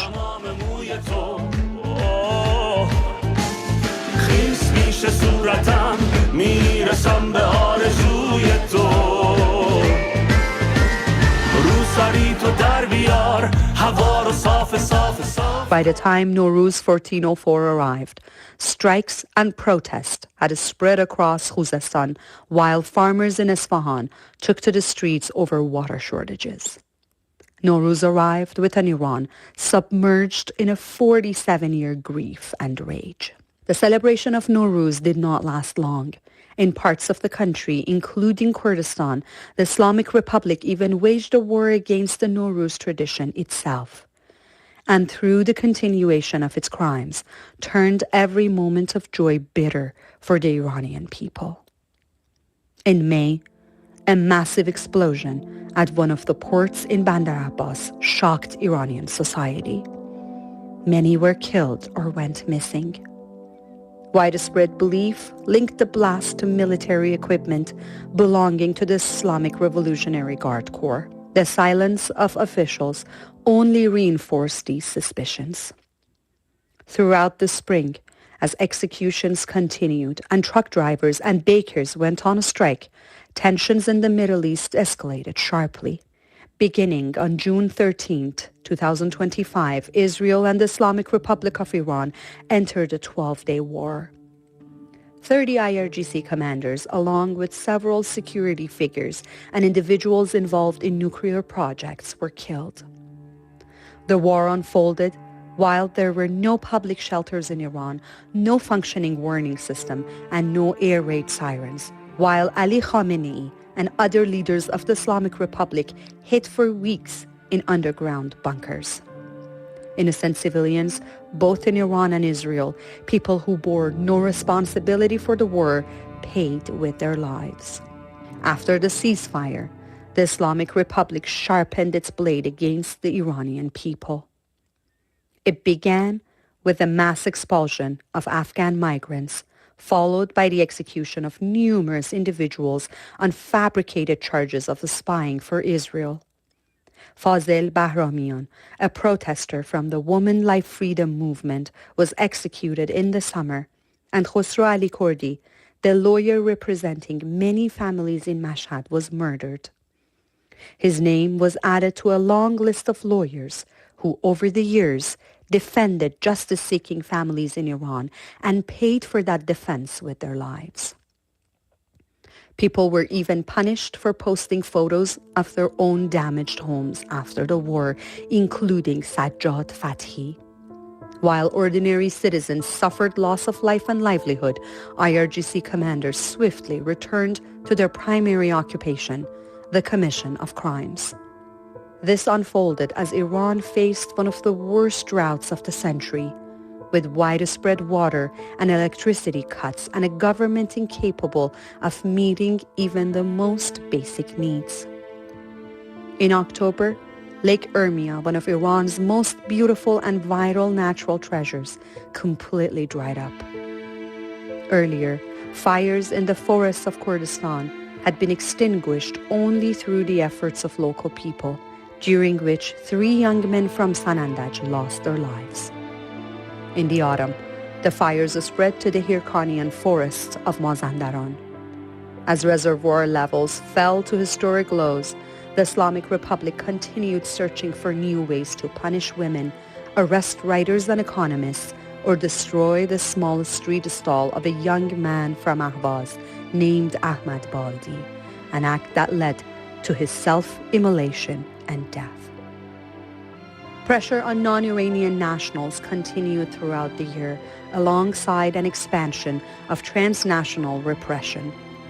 A Swiss national died under suspicious circumstances in prison in January. British nationals were arrested. French citizens were sentenced to long prison terms. In a New York court, 2 hired agents of the regime who had plotted to assassinate Masih Alinejad were each sentenced to 25 years in prison. The suicide of young doctors was another painful phenomenon Iran faced in 2025. The Islamic Republic dismissed teachers from their jobs or sent them into internal exile, while political prisoners turned to hunger strikes in protest. Despite all this pressure, despite arrests, repression, and inhumane conditions, the struggle against the regime continues. The 3rd anniversary of the killing of Jina Mahsa Amini was commemorated in Toronto and cities around the world. Inside Iran, women have crossed boundaries in the years since the Woman Life Freedom movement began, boundaries the Islamic Republic can no longer fully control or suppress. A regime that killed Jina Mahsa Amini for what she was wearing has been forced in some public spaces to retreat from its repression of women. ایران زنانش زیر بار سرکوب یک حکومت 46-7 ساله برای آزادی‌های فردیشون نرفتن. نشد زنهای ایرانی رو اون شکلی کرد که دلش میخواست حکومت. ذره ذره ذره با پشت سر گذاشتن خشونت بسیار، با دادن بهای بسیار بالا، زنان ایران سعی کردن عاملیت خودشون رو حفظ کنن. In the final days of the year, protests over living conditions and the collapse of the national currency turned within hours into chants against the regime and Ali Khamenei.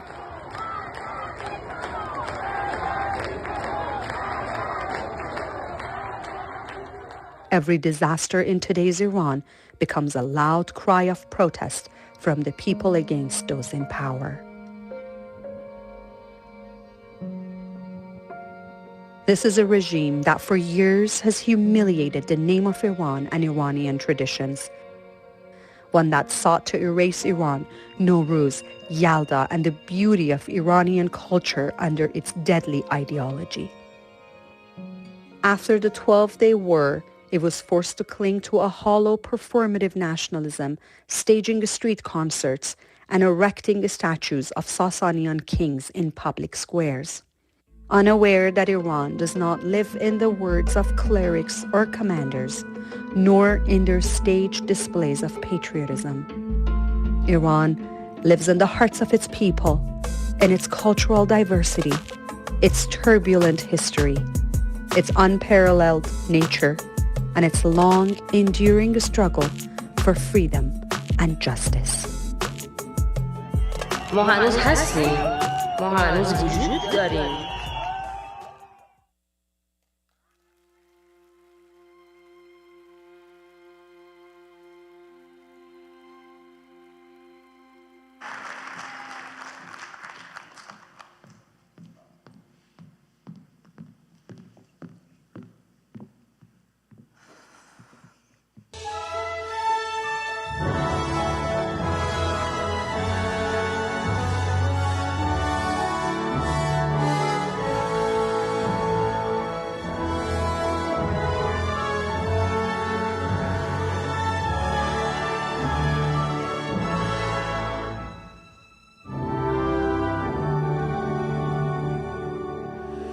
Quando se lontana sogno orizzonte manca le parole. Sì, lo so che luce una stranza quando manca il sole. Se non ci sei tu con me.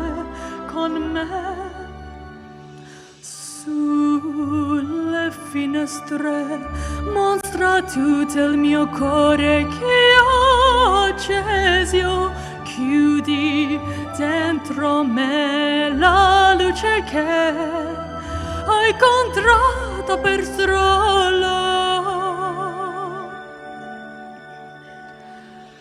Time to say goodbye.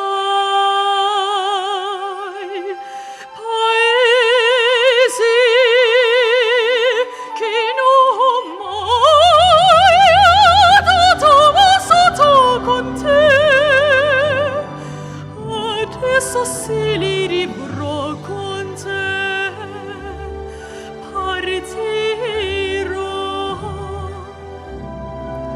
su navi per mare, che io lo so, se sono più. It's time to say goodbye. Quando sei lontana sogno orizzonte manca le parole. Sia luce tu sei con me, tu mia luna tu sei qui con me. Io sola tu sei con me, con me, con me, con me. Time to say goodbye. Paesi che non mai sotto con te. Adesso se li rivrò con te, partirò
Thank you, Kimia, for sharing your angelic voice and your talent with us today. Yes, please, one more time. I would also like to thank Mehdi Yousefian for his wonderful improvisation in remembrance of the victims of Flight PS752 throughout the program.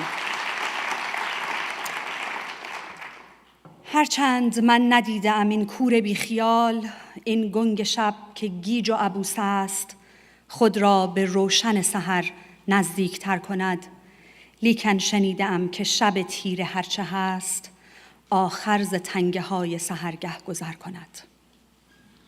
از احمد شاملو. As we close tonight, we remember that every life lost on Flight PS752 and every life taken by tyranny in Iran was precious beyond measure. These were daughters and sons, mothers and fathers, dreamers and builders of a future that was stolen. Their absence is not a statistic. It is a lasting wound for the families of PS752. Justice is not symbolic. It is a promise that truth will not be buried, that accountability will not fade, and that the dignity of our loved ones will never be surrendered to silence. In the name of justice, we affirm that these lives mattered, and they always will. Tonight is also a moment of consequence, as the people of Iran rise once again with courage and clarity. The Association of Families of Flight PS752 stands in unwavering solidarity with them. After 47 years of tyranny, the demand for justice has grown too strong to suppress and too widespread to deny. The arc of history is bending towards freedom for PS752 and for decades of violence and repression.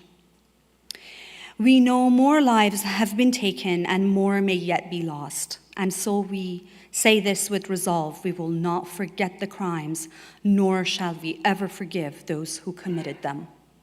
In the name of justice, for which Iranians are putting their lives at stake throughout the streets of Iran, in every city, town, and neighborhood, we call on all who believe in human dignity to carry this fight through to its rightful end.